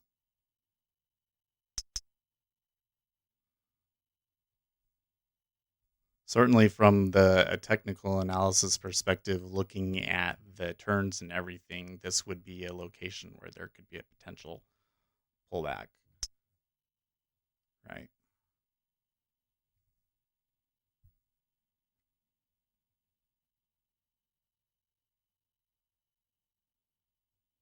I'm just saying from the perspective of how much money the Bulls have made, they have a lot of ammunition right now. I'd have a really hard time shorting it here.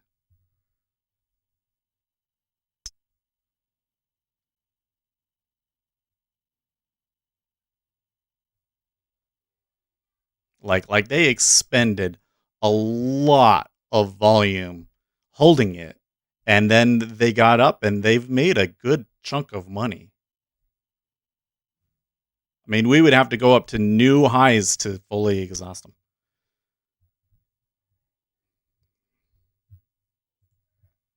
Sunday Driver says biggest bubble ever. Maybe. You know what, Sunday? Why don't you go into the futures trading Discord that's linked in the video description, into the equities indexes channel, and go argue it with Gamma Trader, because Gamma Trader believes that we're incredibly undervalued. I don't know where he gets that from, but he says that we're still undervalued. So whatever. I don't know.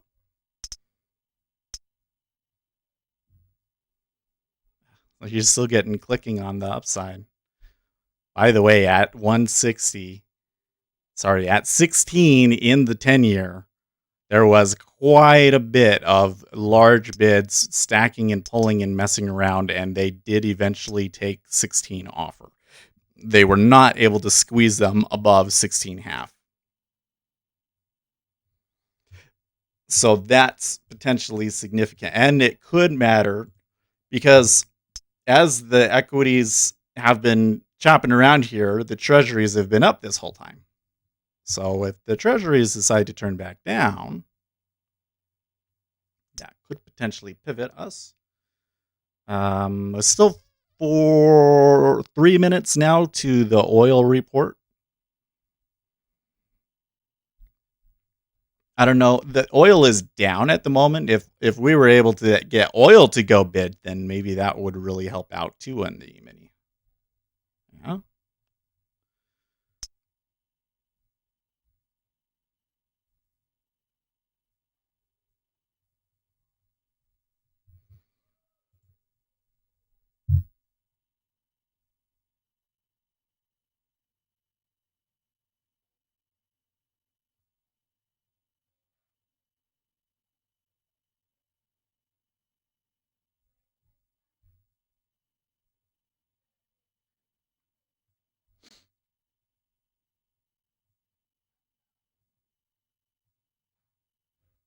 Okay. Well, it has definitely slowed down here now. It's been quite a while. 2 minutes. It's just kind of ranging here.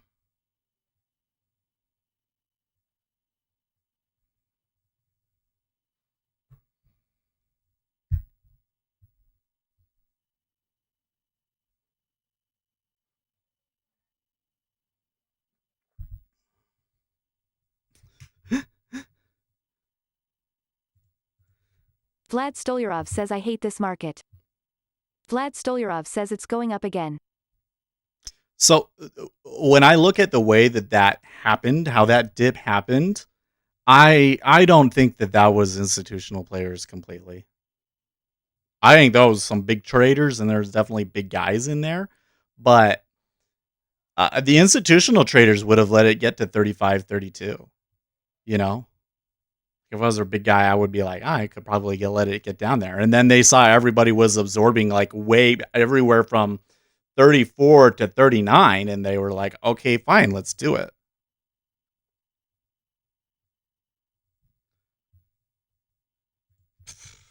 Vlad Stolyarov says, but why did they hold it? I don't get.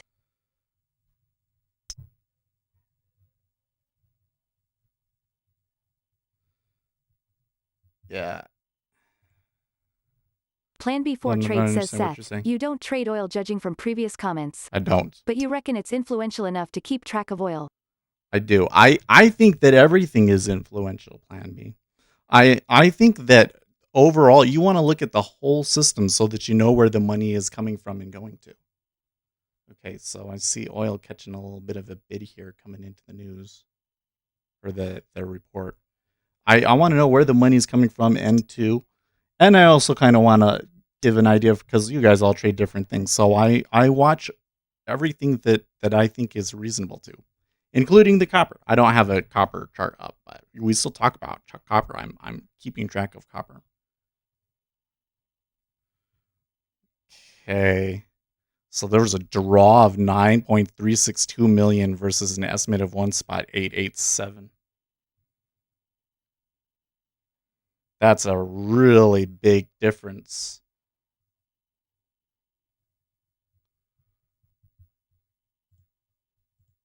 That's a really big difference.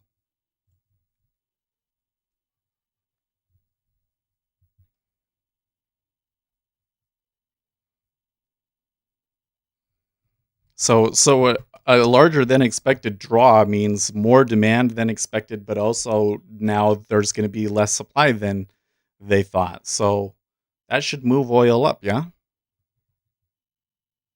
It is moving to the upside so far, at least. Not incredibly aggressive, but oil is moving up.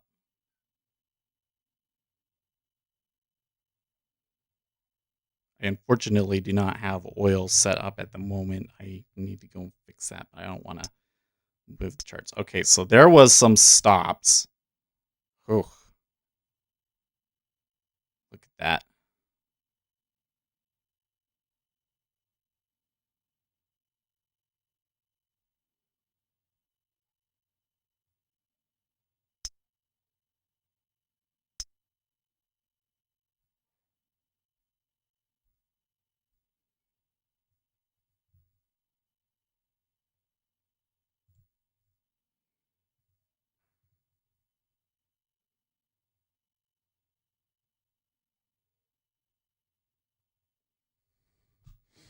Well, guys, difficult trading, but I pulled something out. Right up to where I wanted, 53 or so. I could maybe wait. There might be another step here.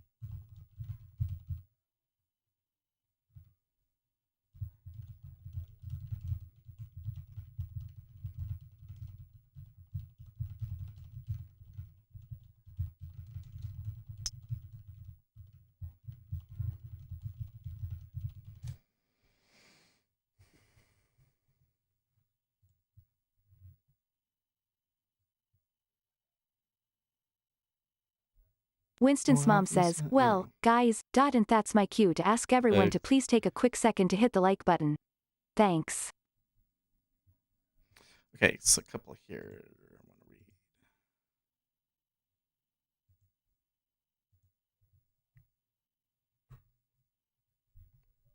I don't know why Google is taking so long to read out the messages these days. But Rob MV3 Trader says congrats. I couldn't catch anything today. it's Vlad been a hard one, Stolyarov Rob. says Soya dip buying confirmed. Vlad Stolyarov says mostly they ran by programs as QQQ dropped.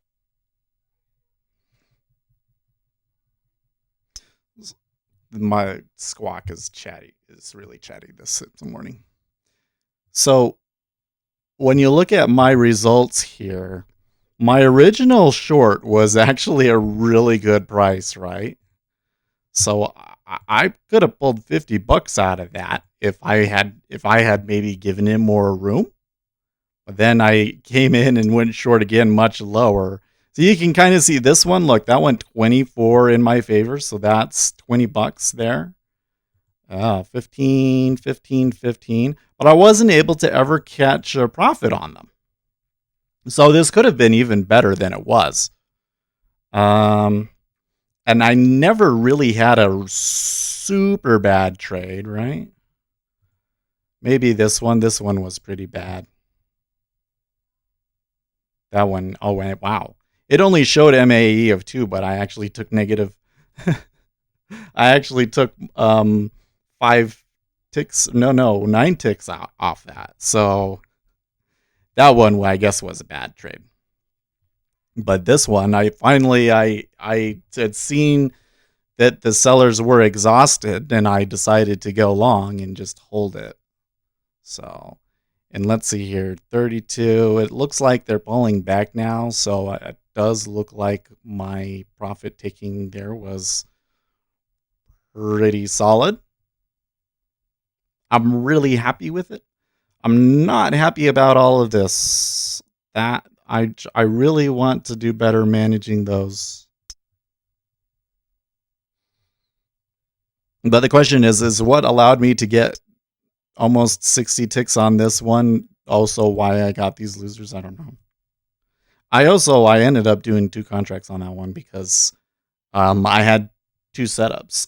It's kind of interesting how that one worked out. But I saw that there was the other setup, so I said, okay. I wonder, I don't see Ace yet, but I want to know if Ace took that one. Because I saw my setup and then I saw Ace's confirming it, so I decided to take it twice.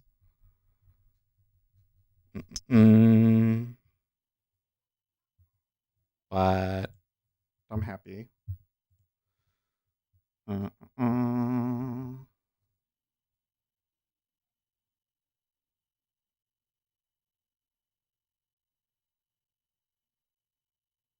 Helps.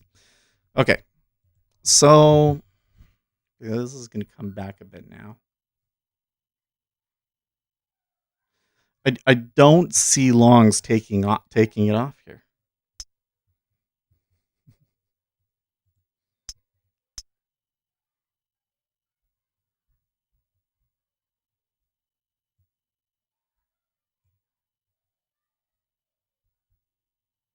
Oh, I got a bunch of Winston's mom says followers Ace on trades. Twitter Your last name is night. being invoked. Dot, are you here this morning? I don't know where they're coming from, but I love the Twitter followers. I'm really trying hard to build up the Twitter following. If you haven't followed me on Twitter, there you go. Win clips it for us. Thank you, Win. Oh, man.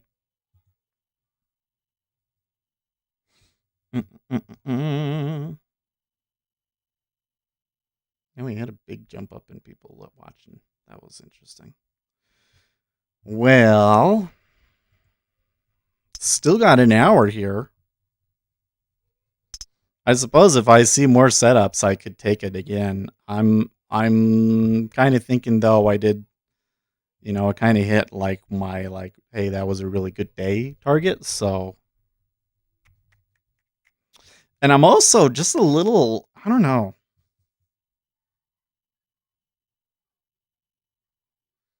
I'm seeing a lot of things that just don't really make sense to me.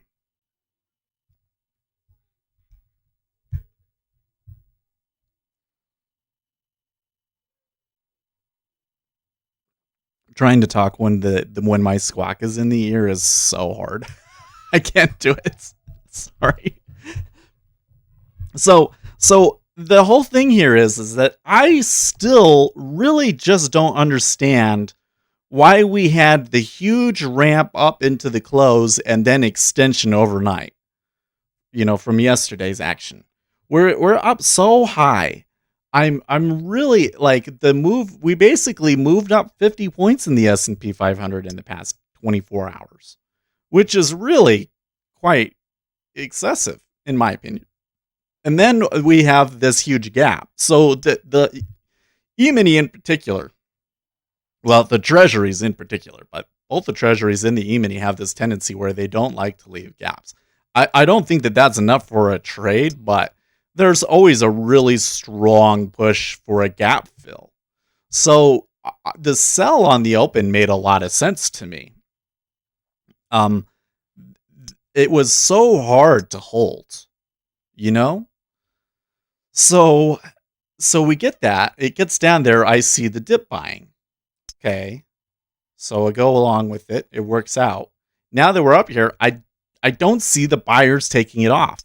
It's selling, but I didn't see like passive sell orders absorbing up at the top with them taking it off in equal amounts to the amount of positions that they theoretically had on there. And now they're coming back to the open and testing this area on the downside. So the reason why I say like I'm seeing a couple of things that don't really make sense to me, there's just like really excessive action that is not following the spots. Is it's two-way trade. It's still two-way trade after what looks like just a really strong uptrend, you know? So I don't know if that means that there's still some really entrenched longs and that maybe the sellers could push it down to lows again and then we could really get a bender. I mean, what they're just doing right here at 45 is I'm actually surprised they came back that far. Kind of looking like you should be looking at me at this moment. This is when you should be going, oh, how did he know to take it off up there? And I want to teach you something. Know where it's going to go. This is one of my, I mean, maybe I'm wrong and I don't want to act like I'm a super expert about everything. Okay. Sometimes I trade really, really bad. And I think that I had some bad trades today. And I definitely had some bad trades on Monday. Oh, I wanted to kill myself, man. That was so bad on Monday. I didn't want to kill myself, but you get what I'm saying. Like it really sucked. But the reason I do it that way is know where it's going to go, which is to mean when you take a trade, you should have a target and there should be some edge in that target. There should be some reason why price is likely to go to that particular location, right? If you know that it's going to go to that particular location, then it's like a benchmark. You know, like when I was on the short side, I wanted it to go down to 32. And it wasn't really doing it. So even though I probably could have held some of those and I would have taken on a lot of risk to do it and it wouldn't have been worth it. And I knew just from the way that it's acting, it wasn't meeting the benchmark on the downside, even though it did eventually get to 32. Okay. So that's why when I saw the absorption, I knew that, you know, alongside pushback on the other side was really strong. And I knew where the upside was right there at 53, 52, 53. So when it got up to 53, I looked at where they were absorbing at and got out because I knew where it was going to go. Yeah. So if there was like a little secret sort of a thing, like this thing that I don't think is very common to hear among retail traders that I think is really, really useful, it is know where it's going to go. I'm probably sharing too much edge there with you guys because I don't like. I've kind of backed off. I've kind of been like I don't want to share too much edge because then I get into this spot where, you know, not only does it make me egotistical, but it's kind of like a little hypocritical because I tell people don't follow other people, do your own thing, and then I'm trying to tell you guys like good tips and stuff. It's kind of, you know what I mean? Cat turd. I blocked so many trolls this morning. I tell you what, guys, if I can switch over to something else now, I am so jealous of Cat Turd. This guy, I have no clue who he is. I mean, seriously, it's a Twitter user with the name Cat Turd, and the president of the United States follows and retweets this guy. I'm so jealous of him. I just.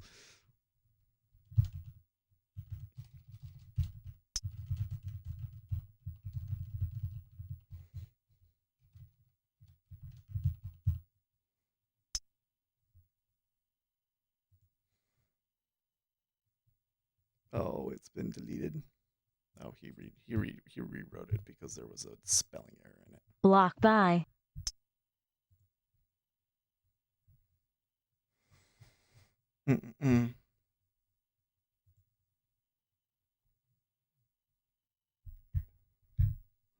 Treasuries did get above 17 finally.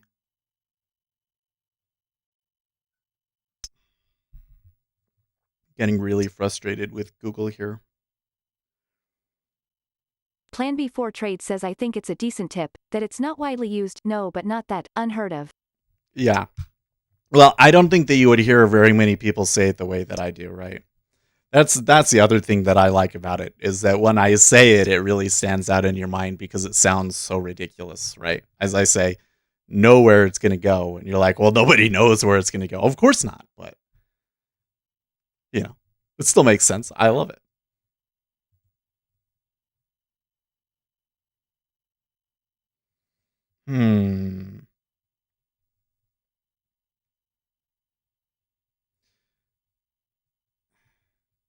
Hold on. It's not reading the messages out.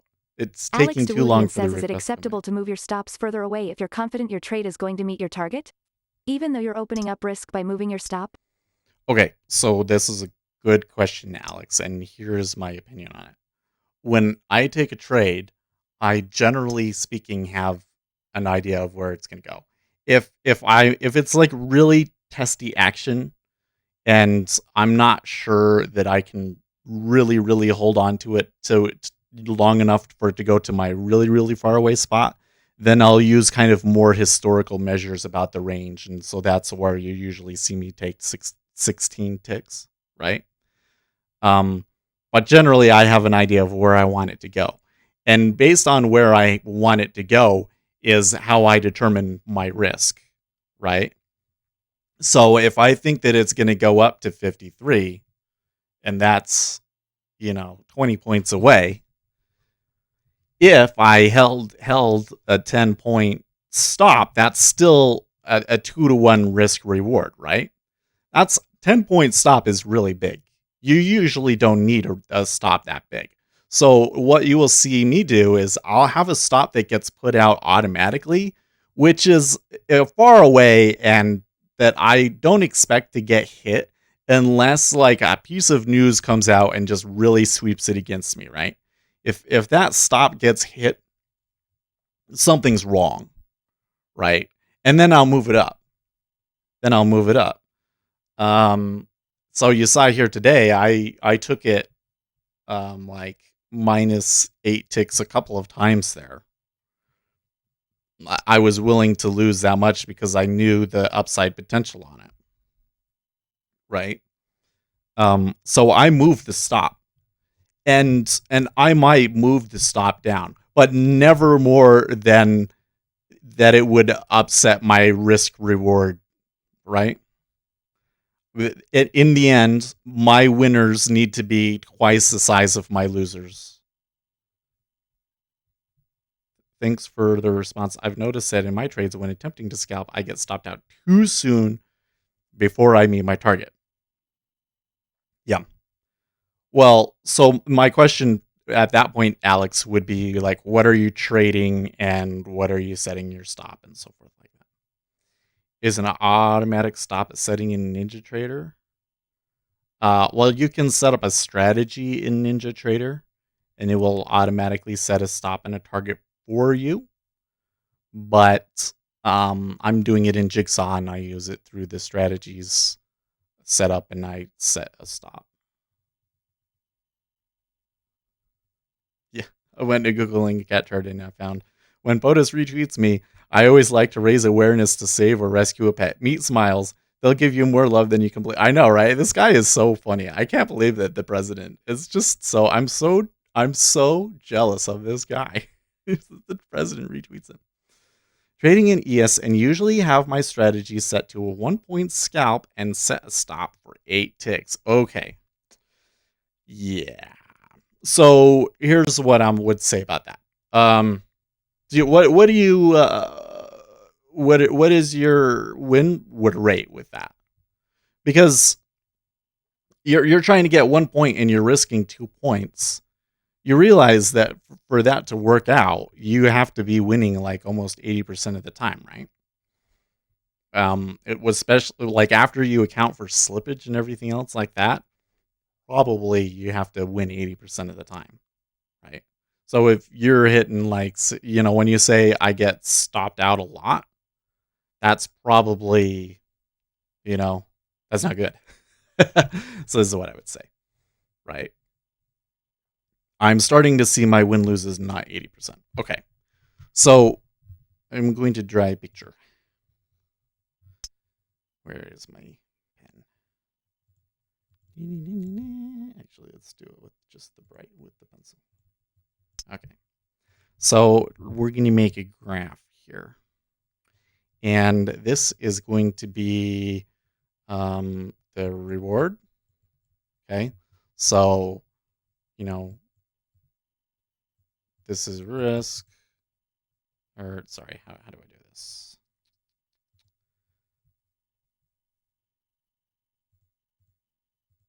Right. This is average profit divided by average loser. Okay. And this is percentage win. Okay. So here is going to be, I'm going to say, let's say right here is 1, and here is 1.5, here is 2, okay? And then here is 0.5, 0.25, okay? So the question is, if I'm using a risk reward of X, what does my win percentage need to be to come out profitable? Okay. So if you have a risk reward of 1, then you need to win about, we're going to say this is like 45% roughly, right? Like when you account for the fact that there's a spread, so you always kind of start out a trade down a tick anyways, unless you catch the edge. Or then there's slippage and commissions and everything else like that. You're going to have to win 40 to 45% of the time to be profitable, right? Okay. Now, when you get down into 2, that is where it's like 30. You can be like 30% of the time, right? Okay. Now, when you're doing 0.5 to win, you have to be like 80%. Sorry, let me redo that. This could be like over here, 80%, right? And when you do it at 0.25, you have to do it at 90%. So do you see the kind of the asymptote that we're creating here? Right? Which side of that would you rather be on? Well, it would be nice to not have to win every time. I guess, right? Simple formula break even equals 1 divided by 1 plus risk reward ratio. Yeah. Okay. So anyways, I guess the point is I'm saying if you're using a risk reward ratio, this is 80%, this is like 90%, right? Okay. Like you really have to win a lot. Now the thing is that that's break even. That's break even. So if you were trading with that risk reward ratio, it's perfectly random, I would expect you to win between 70 and 80% of the time, right? If you're not winning more than 70% of the time, then maybe what you're doing just doesn't work, right? If you're getting over 80, then maybe it does work. But the whole thing is that this gap right here, what is this? Where does that come from? That is because you're taking on risk, right? That is generated from taking on more risk. Essentially, because you're taking on more risk per trade compared to what you're making per trade, you have a higher win rate as a result of it, right? So when you're winning a lot, you don't actually know if the reason why you're winning is because there's a real edge in it or if it's because you're taking on more risk, which is why a lot of scalpers will recommend to you that if you want to scalp, do equal risk reward and shoot for a win rate of like 75%. Okay. So that's hard. That's really hard. But if you're hitting 75% with an equal risk reward, then you've got a reliable scalp. You really do. I haven't been able to find trades like that. I've kind of tried and I've had people show them to me, but I haven't been able to get one like that. But that's kind of the gist of it. Okay. So going back to it, and kind of the whole point of that is that I personally, I don't recommend going below this. I really think that, especially for a retail trader, this area right here is basically how do I do this? This is HFT land, right? Like, you have to realize when you're trading in this area, your main competitors are robots. And robots are hard to compete with. I personally don't want to compete with the robots unless I'm writing my own robot. You know what I mean? That's and I've tried it. I'm not saying that it can't be done. I've had people show me stuff that appears. I don't think I've seen like a year's worth of data, but I've had people show me stuff that appear to have that kind of an edge over certain periods, but I haven't been able to do it. And I'm a pretty experienced programmer. You know, I've been programming professionally now for over 10 years. I worked for a pretty prestigious bank. There's really not anything in Ninja Trader that I couldn't program if I just know what it is that I want, you know. And I run this YouTube channel, so I've got a lot of great help. I mean, honestly, straight up, I wouldn't be where I am without you guys. I attribute everything. I was giving Gary Rich a hard time yesterday because he was criticizing, but he told us about the VIX stuff. You know, a lot of guys have shared stuff with me. So you guys are a great resource. I have more. That's a resource that not a lot of retail traders have, right? So those are two really big advantages that I have in the retail space. And even with all of that, I still haven't been able to find a way to compete against the robots, right? So that's why I say probably you want to live up in this area, right? Really, really, where I put it is here's like 40%. You want to be here. Here is the golden zone. That's where I think you want to be in. Where your strategy should probably lie. So if you're taking a stop that's larger than your profit, I'm not saying that it can't be done. It's just that, like, you got to realize that, one, it's harder to tell if you really have an edge with that. Two, if you have a really bad string of losses, it can wipe your account out very, very quickly. And so you usually need to have a pretty big wad of cash and be willing to risk quite a bit on a day to trade a strategy like that. It's something that really bothers me right now is that the taking more risk than your average winner is something that I'm seeing is really, really common right now. And I've seen more traders blow out doing that than almost anything else. This is one of those things where I would tell people.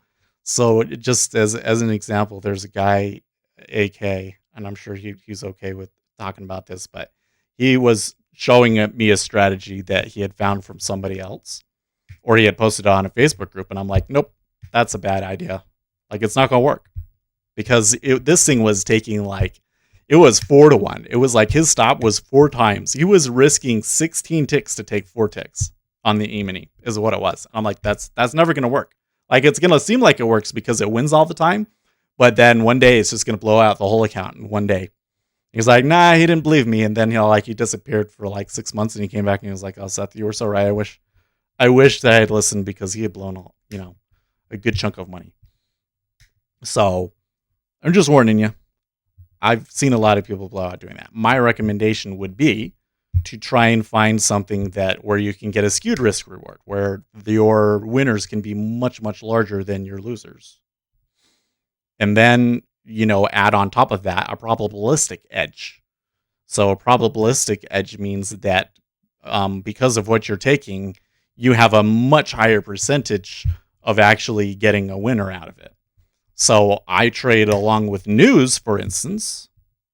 I have some good news going for me. Then, and that's how I'm able to get like 2-to-1 risk reward and still have a pretty high win rate, relatively speaking. So it's more than 30%. So there I go. I don't know. I'm trying like actively to humble myself because I feel really good about that trade, but you just have to realize that there's so much that we don't know as retail traders, I'm really frustrated in this market because I really don't understand why it's trading the way it is. I really don't. I don't know where there must, like, Gamma Trader says we're undervalued. Where does he get that from? I really want to know. How do you calculate that we're undervalued?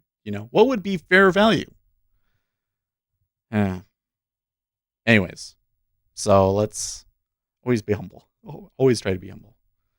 I don't think that I'm particularly good at that. I feel like I'm a really bad know-it-all. I feel like I know a lot of things. Well, I do know a lot of things, but that doesn't necessarily mean that everything I know is useful. And that doesn't mean that there's not a lot of things that I'm missing that I really need to know. Risk comes from not knowing what you're doing, says Warren Buffett. That's funny. Okay. James Rice asks, crazy system idea. What are your thoughts about intraday time cycles? Okay, so James, I think that you are onto something that you should investigate further. There are times of day that matter more than others.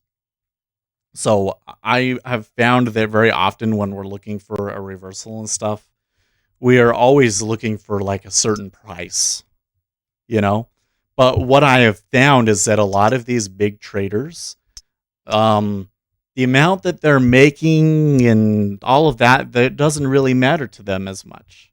They will trade a certain amount of time, and then when that time is over, they're done.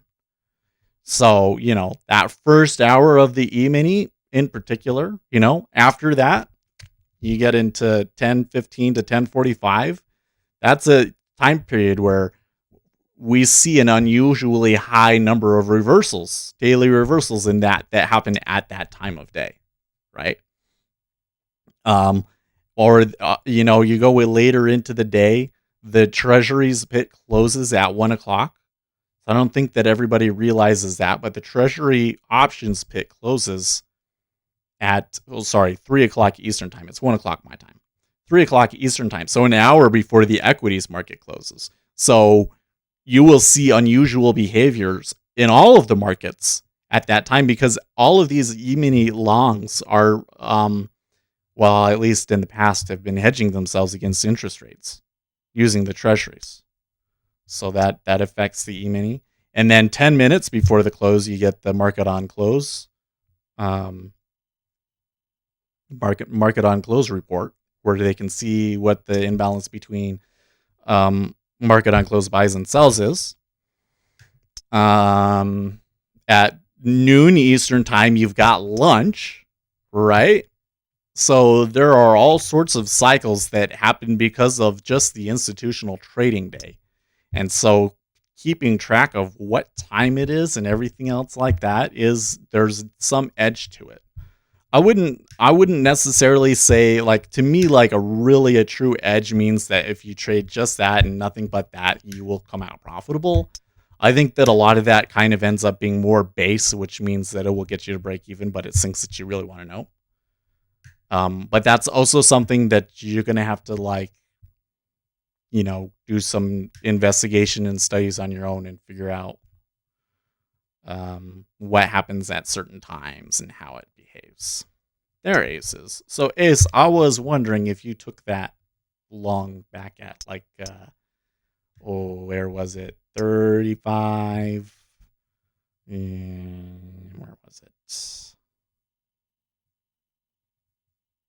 35, 38. Around about there. Oh, no. 35, 37. I took it a little bit lower. But I saw that and I was like, I wonder if Ace would take that one.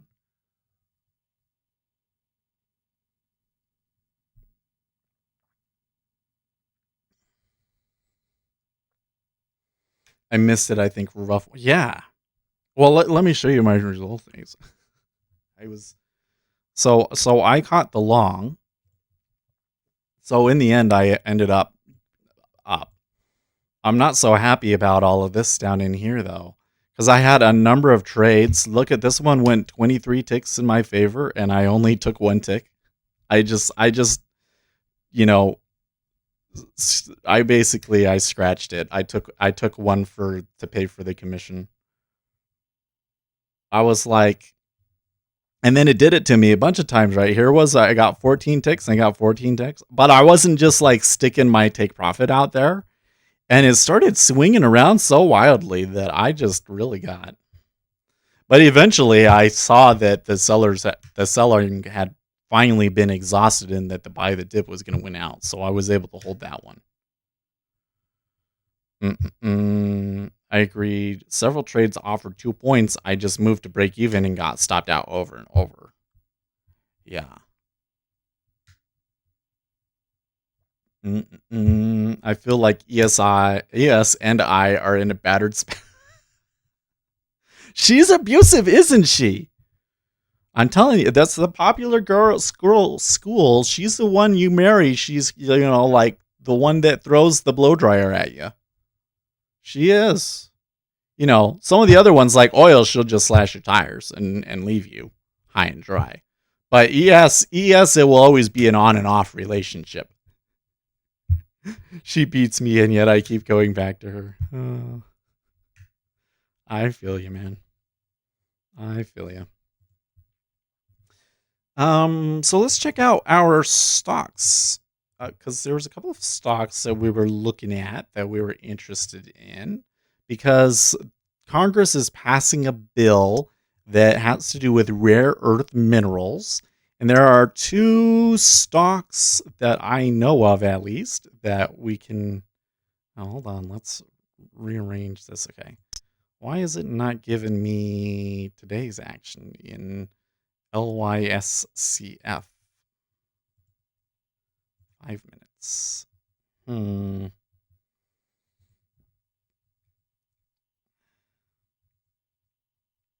don't know what the deal is there. Lincas, how do you say it? Linus. Do I have the wrong chart? Linus.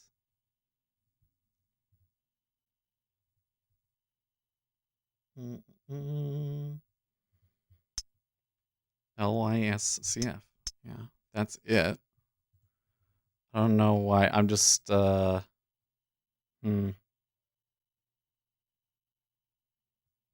Oh, they say they're at 1.77 right now. Which is true. It's just, why is it not giving me... Okay, so that's AM. Second. Oh, I see. Okay, so this is today. Let's move it back to a 5-minute chart. So they did jump. They jumped up a good 2% on the open. And this guy over here, he's up a good 10%. So I think I totally called it right. Hey. I didn't want to tell you guys at the time because I don't want people to follow me on stocks, but I did buy it. At 7. At 70. So what is that? Mm-hmm.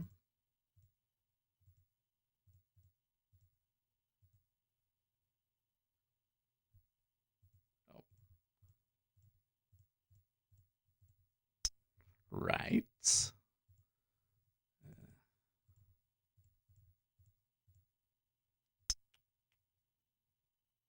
Okay. Yeah, good 10%. I'm happy about it.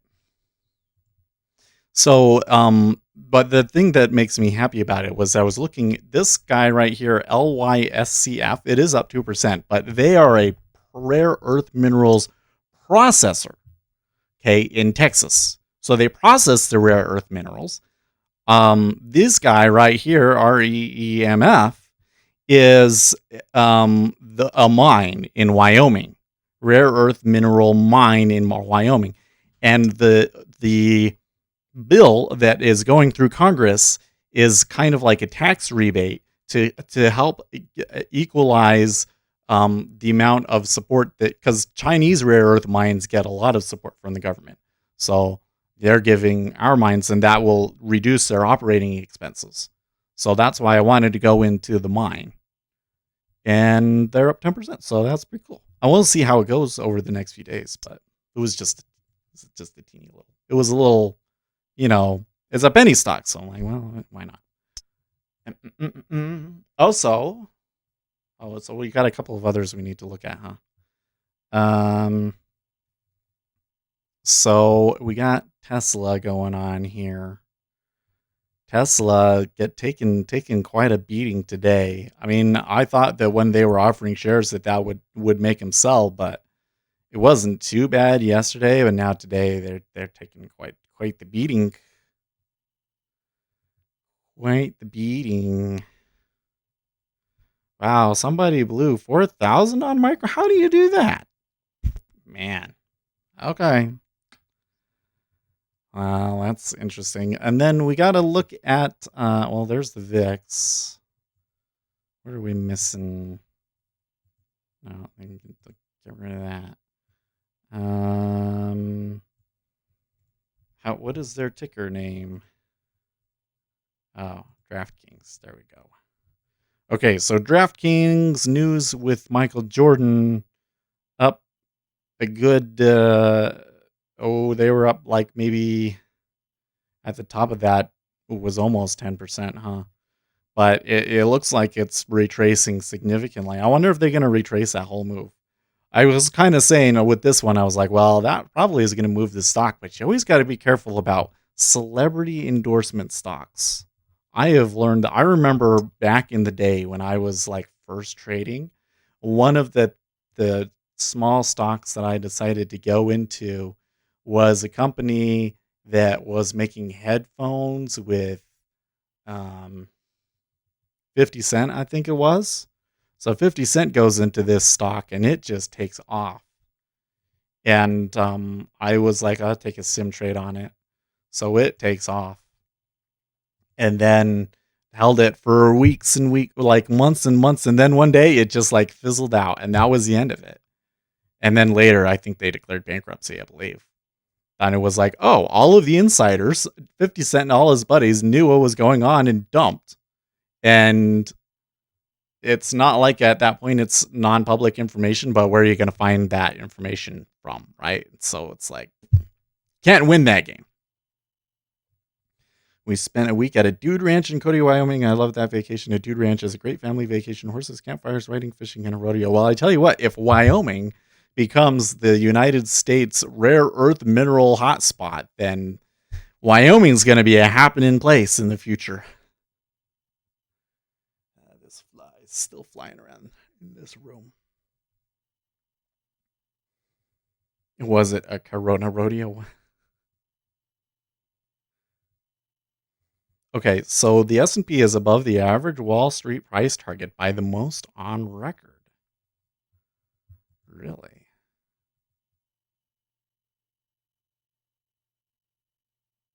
Oh, that's really interesting.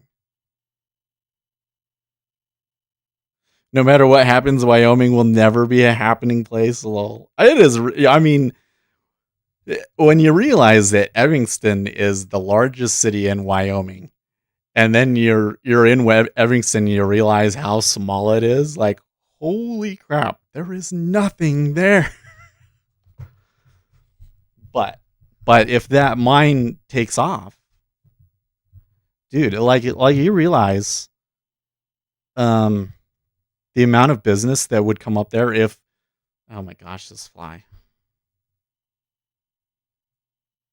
Can you see it? Yes, you can kind of see it in the video.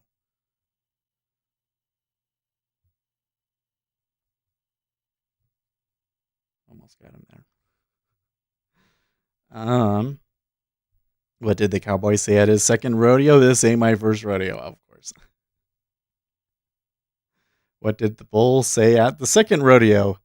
Thanks for the animal abuse. What? Not as funny, I know. Yeah, it really wasn't funny. Animal abuse, Ace, animal abuse is not funny. Don't joke. Man. So the E-mini's still struggling to hold the open. Oh, look, there they went. There they went. RJ Will says China is way ahead in rare earth. I mean, that's the whole point. You're right. All of the rare earth mineral mining is in China. And China is basically saying, oh, don't start a war or do anything mean, or we'll just cut you off from all of the rare earth minerals. That would be a big problem.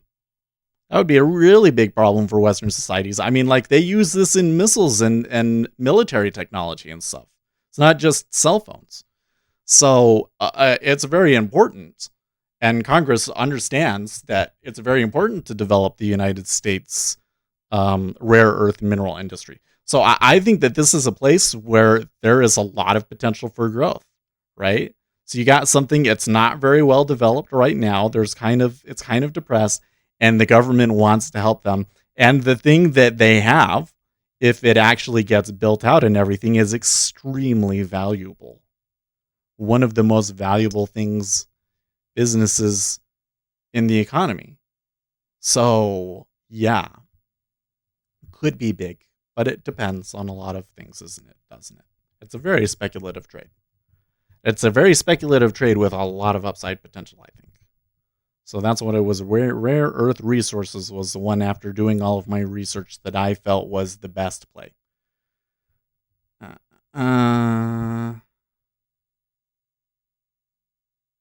It's not so much that they are ahead in rare earths, it's just the only known deposits are there. Well, not even that. My understanding, Plan B, is that there are actually a lot of deposits in the United States, and there are a lot of deposits in Australia. But the problem is really more that processing them to actually get the rare earths out is very damaging to the environment. So the reason that China has been up on that is not because we can't find them. It's that China are the only ones that are allowing the companies to just dump waste into the river.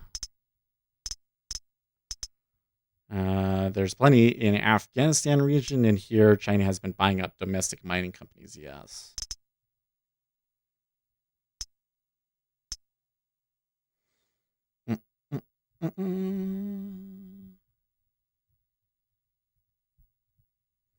So we have gotten some presidential race polls this morning. Let me come in and look at what they've been saying about this.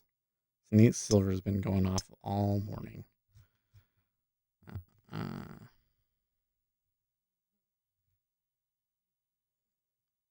Trump's approval rating is improving more than his horse race numbers. It's now merely -7 points in polls, essentially identical to his position in head-to-head polls against Biden.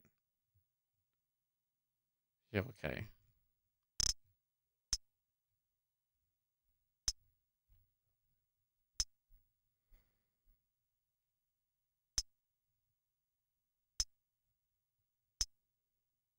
Quite a few national polls overnight. Let's look at Real Clear Politics. Real Clear Politics. Bum, bum, bum, bum, bum, bum, bum.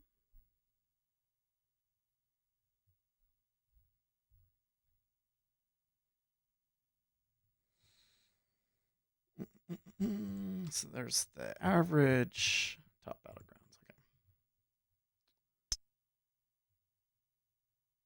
So we haven't had ones from Monday. So the polls that we do have are still only from to the 31st. And this Emerson one showing Biden only up by 2 is probably the best example that we got. And we do have some battleground polls here. Okay. Pennsylvania, Michigan. Wisconsin. Oh no, still no. No. Okay, so Pennsylvania, they've got Biden up by 3. So I would call that one a tie. I think that right now, given that we know that there's so much error in polling because Donald Trump supporters aren't admitting who they support, let's just give them the benefit of the doubt and say maybe that's tied. Okay, Michigan, not a new one, but the last one in Michigan from Trafalgar had Trump up too.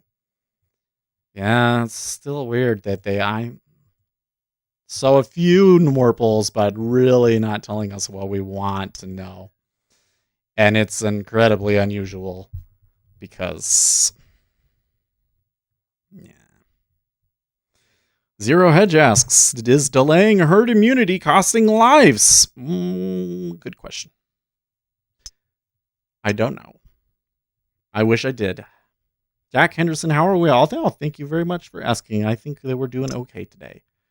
It's been a hard day. I came out on top.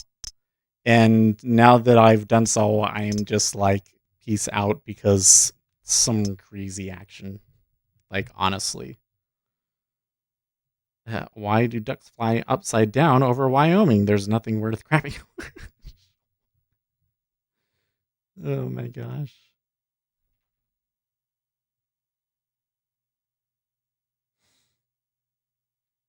The market ear asks, what would you do if the NASDAQ crashed 6% from here back to where it traded on Monday last week? Wow. And what's the chart that they posted? When you look at the chart of the NASDAQ, it's not a bubble, guys. It's not a bubble, apparently. I don't know. They're telling me it's not a bubble.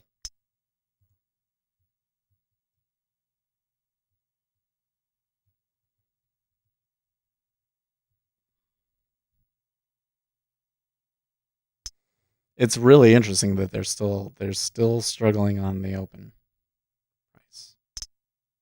But that's still way above yesterday's, so whatever. The ruble tanking as the Navalny story intensifies. Oh wow, that's a really strong chart. You see that? I tell you what, if you don't read the market here, I love that. Really, I want to get as good of an overview of the market as I can. VXN slow melt up continues despite NASDAQ being flat.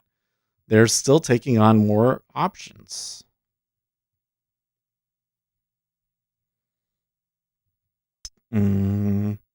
It's time that more pension funds wake up to the fact that Wall Street has, in many cases, sold them something close to modern-day snake oil.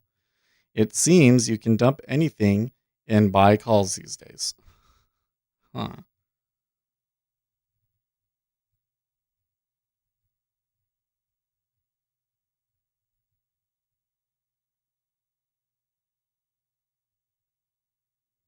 S&P working on the 2009 analogy. Oh, that's interesting. But we're well above the 2009.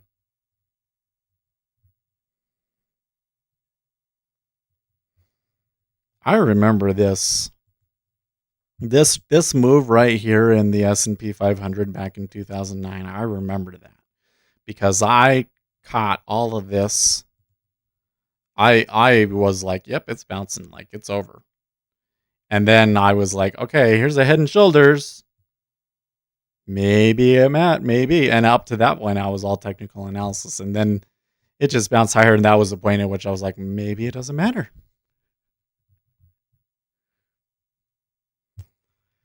What does massive dollar printing do to the price of ES? Does it cause the price to go up? It does. So if the dollar is worth less, but the companies themselves are still worth the same amount, then that means that their dollar value has to increase as a result. But because of for it to increase, people have to go in and buy stocks, and so it tends to pump stocks up. Interestingly enough, though, the dollar has been nothing but up all day. And come back over here and show you guys. The dollar is having a really massive retrace. The euro was coming up to, you can see here, the euro came to this really strong 1.2 resistance. Was a really key technical level for a lot of people. And they went through it and then reversed. And since then, it's been nothing but down in the euro and up in the dollar. Now, when we've seen a flight to the dollar, that typically is accompanied by weakness in the equities. But in this case, the reason that the dollar is strengthening is because its manufacturing recovery has been stronger than Europe's. So it ends up being a positive for both the dollar and stocks. Kind of interesting. But if this dollar strength continues, because one of the problems that you get is like one of two things. Either the dollar strengthens considerably from here, or the interest rates rise considerably from here, because there might be some selling. So far, they've been buying. I mean, they bought the treasuries today, so I don't know. But either of those two things could be put pressure on stocks. And here again, since everybody is long, if correlations and stuff force the E-mini down, you could see a lot of very fast and ugly down moves. So I don't know from a valuation perspective. Like, I can't explain why they're buying it. I just know that the downside risks from here are all of the risks are tilted to the downside, and I don't want to be touching it if it goes down. There are some beautiful areas of Wyoming. The Wind River Mountains are amazing, untouched pretty much, and the Tetons. Oh, of course, the Tetons. And what about, Lava Hot Springs? That's in Idaho. Should go up there. I want to go to the hot springs. That'd be fun. The same deflationary rules will apply. Oh, DPRT, yeah. So, well, then isn't the price acceptable on the ES? I don't know. I just can't explain why it's where it is. The dollar weakening alone doesn't explain the rise. So I'm really concerned about what happens when commercial real estate collapses here, because you can't bail them out. Like, you're never going to make that money back. They just need to take the losses on the commercial real estate, and there's a lot of money in it, especially in like New York. Wow, NASDAQ at lows of the day? That's a little crazy. NASDAQ's such a nutcase right now. But yeah, if those commercial real estate goes down, is that going to have a broader impact on the economy? I don't know. But as far as I can tell, commercial real estate is royally screwed. It's because all of the major, the reason why the economy is doing so well is because everybody just moved to online and found out that they can do their business remote just as well. They don't need the commercial real estate. So when they start dumping, what happens? I don't know. Bro, Bat was buying dips on NQ. Why play NQ? I just don't understand. NQ is such guys. Listen, this thing right here. Oh, man.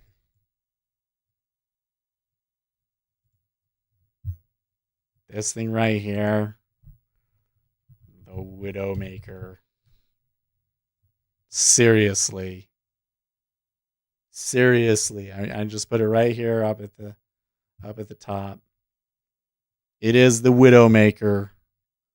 Be advised. NQ, when, all of these, I talk about different instruments. Oil is kind of like that crazy girlfriend. Like everything seems really great at first. The sex is really, really great. And then all of a sudden she dumps you, sets your house on fire. Oh my gosh, there's this UKF video. It always makes me think of this UKF video. It's like the most popular. Oh, what I forget who it was, but it's this music video where the girl like totally trashes his apartment, and then it's so bad. Don't watch it. It's so bad. She trashes the apartment and then goes and finds a random guy somewhere and cheats on the guy with him, and she videotapes this all and sends us in a video to him. So she has a sex tape, and then she like walks out of the room with the cum in the condom, and it's so bad. That's oil, okay? Okay, yeah. Are you a drum and bass fan? I am an all electronic dance music fan, man. Any of it. Even like that, even when Moonbaton was a thing, I listened to that crap.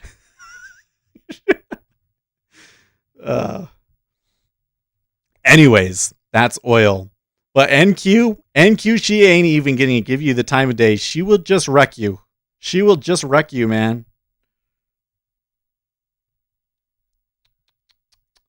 Opportunity nearby real estate from bank instead of realtor.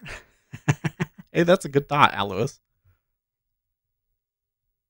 I didn't even think about that. I should go and look at auctions. I would like to get into some real estate. I know. I was talking about it. I have to convince my brother. I feel like the real estate would be a good buy right now. And I'm like, hey, like we could all pull our resources together and manage a duplex or something like that, right? And my brother's like, yeah, but I don't want to have to deal with renters and stuff. I think that I can find good renters. I don't have to worry about with that, but I have to convince him. Oh, the E-mini bouncing really hard there again.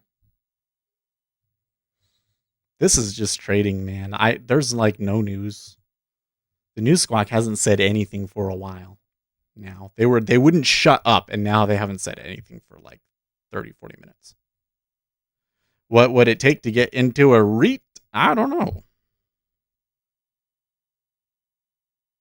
Yeah, I want to manage the property. I want to buy a duplex and rent both of them out and have that pay for the mortgage, and and then once I got a certain amount of equity in it, I will go and buy another one. I want to be the guy, like when the communist revolution comes, I want them to come after me first. I will be the landowner. It's okay. I will take on that burden of being the first target from the communist revolution on one condition. If they kill me, you have to avenge me. You have to avenge my death. But I am willing to be first in line. I hate communism. Anyways. When we were at the ranch in Wyoming, no one had cell phone coverage. Busy people would go and stand at this one tree on their tippy toes and try to get signal long enough to make calls. Really? That's funny as heck. Oh my gosh.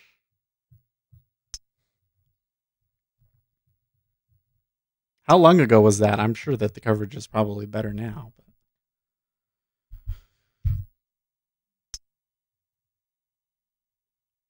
Remember in the early days when getting cell coverage in the city would be a problem sometimes?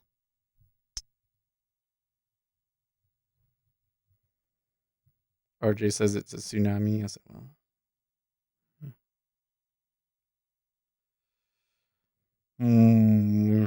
Oh, it's 9:30. I was like, I feel like I should be doing something. I think that thing is I should be quitting for the day.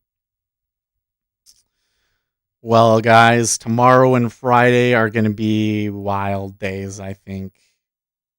You look at how much this has been trading and what the volatility is doing to the market now.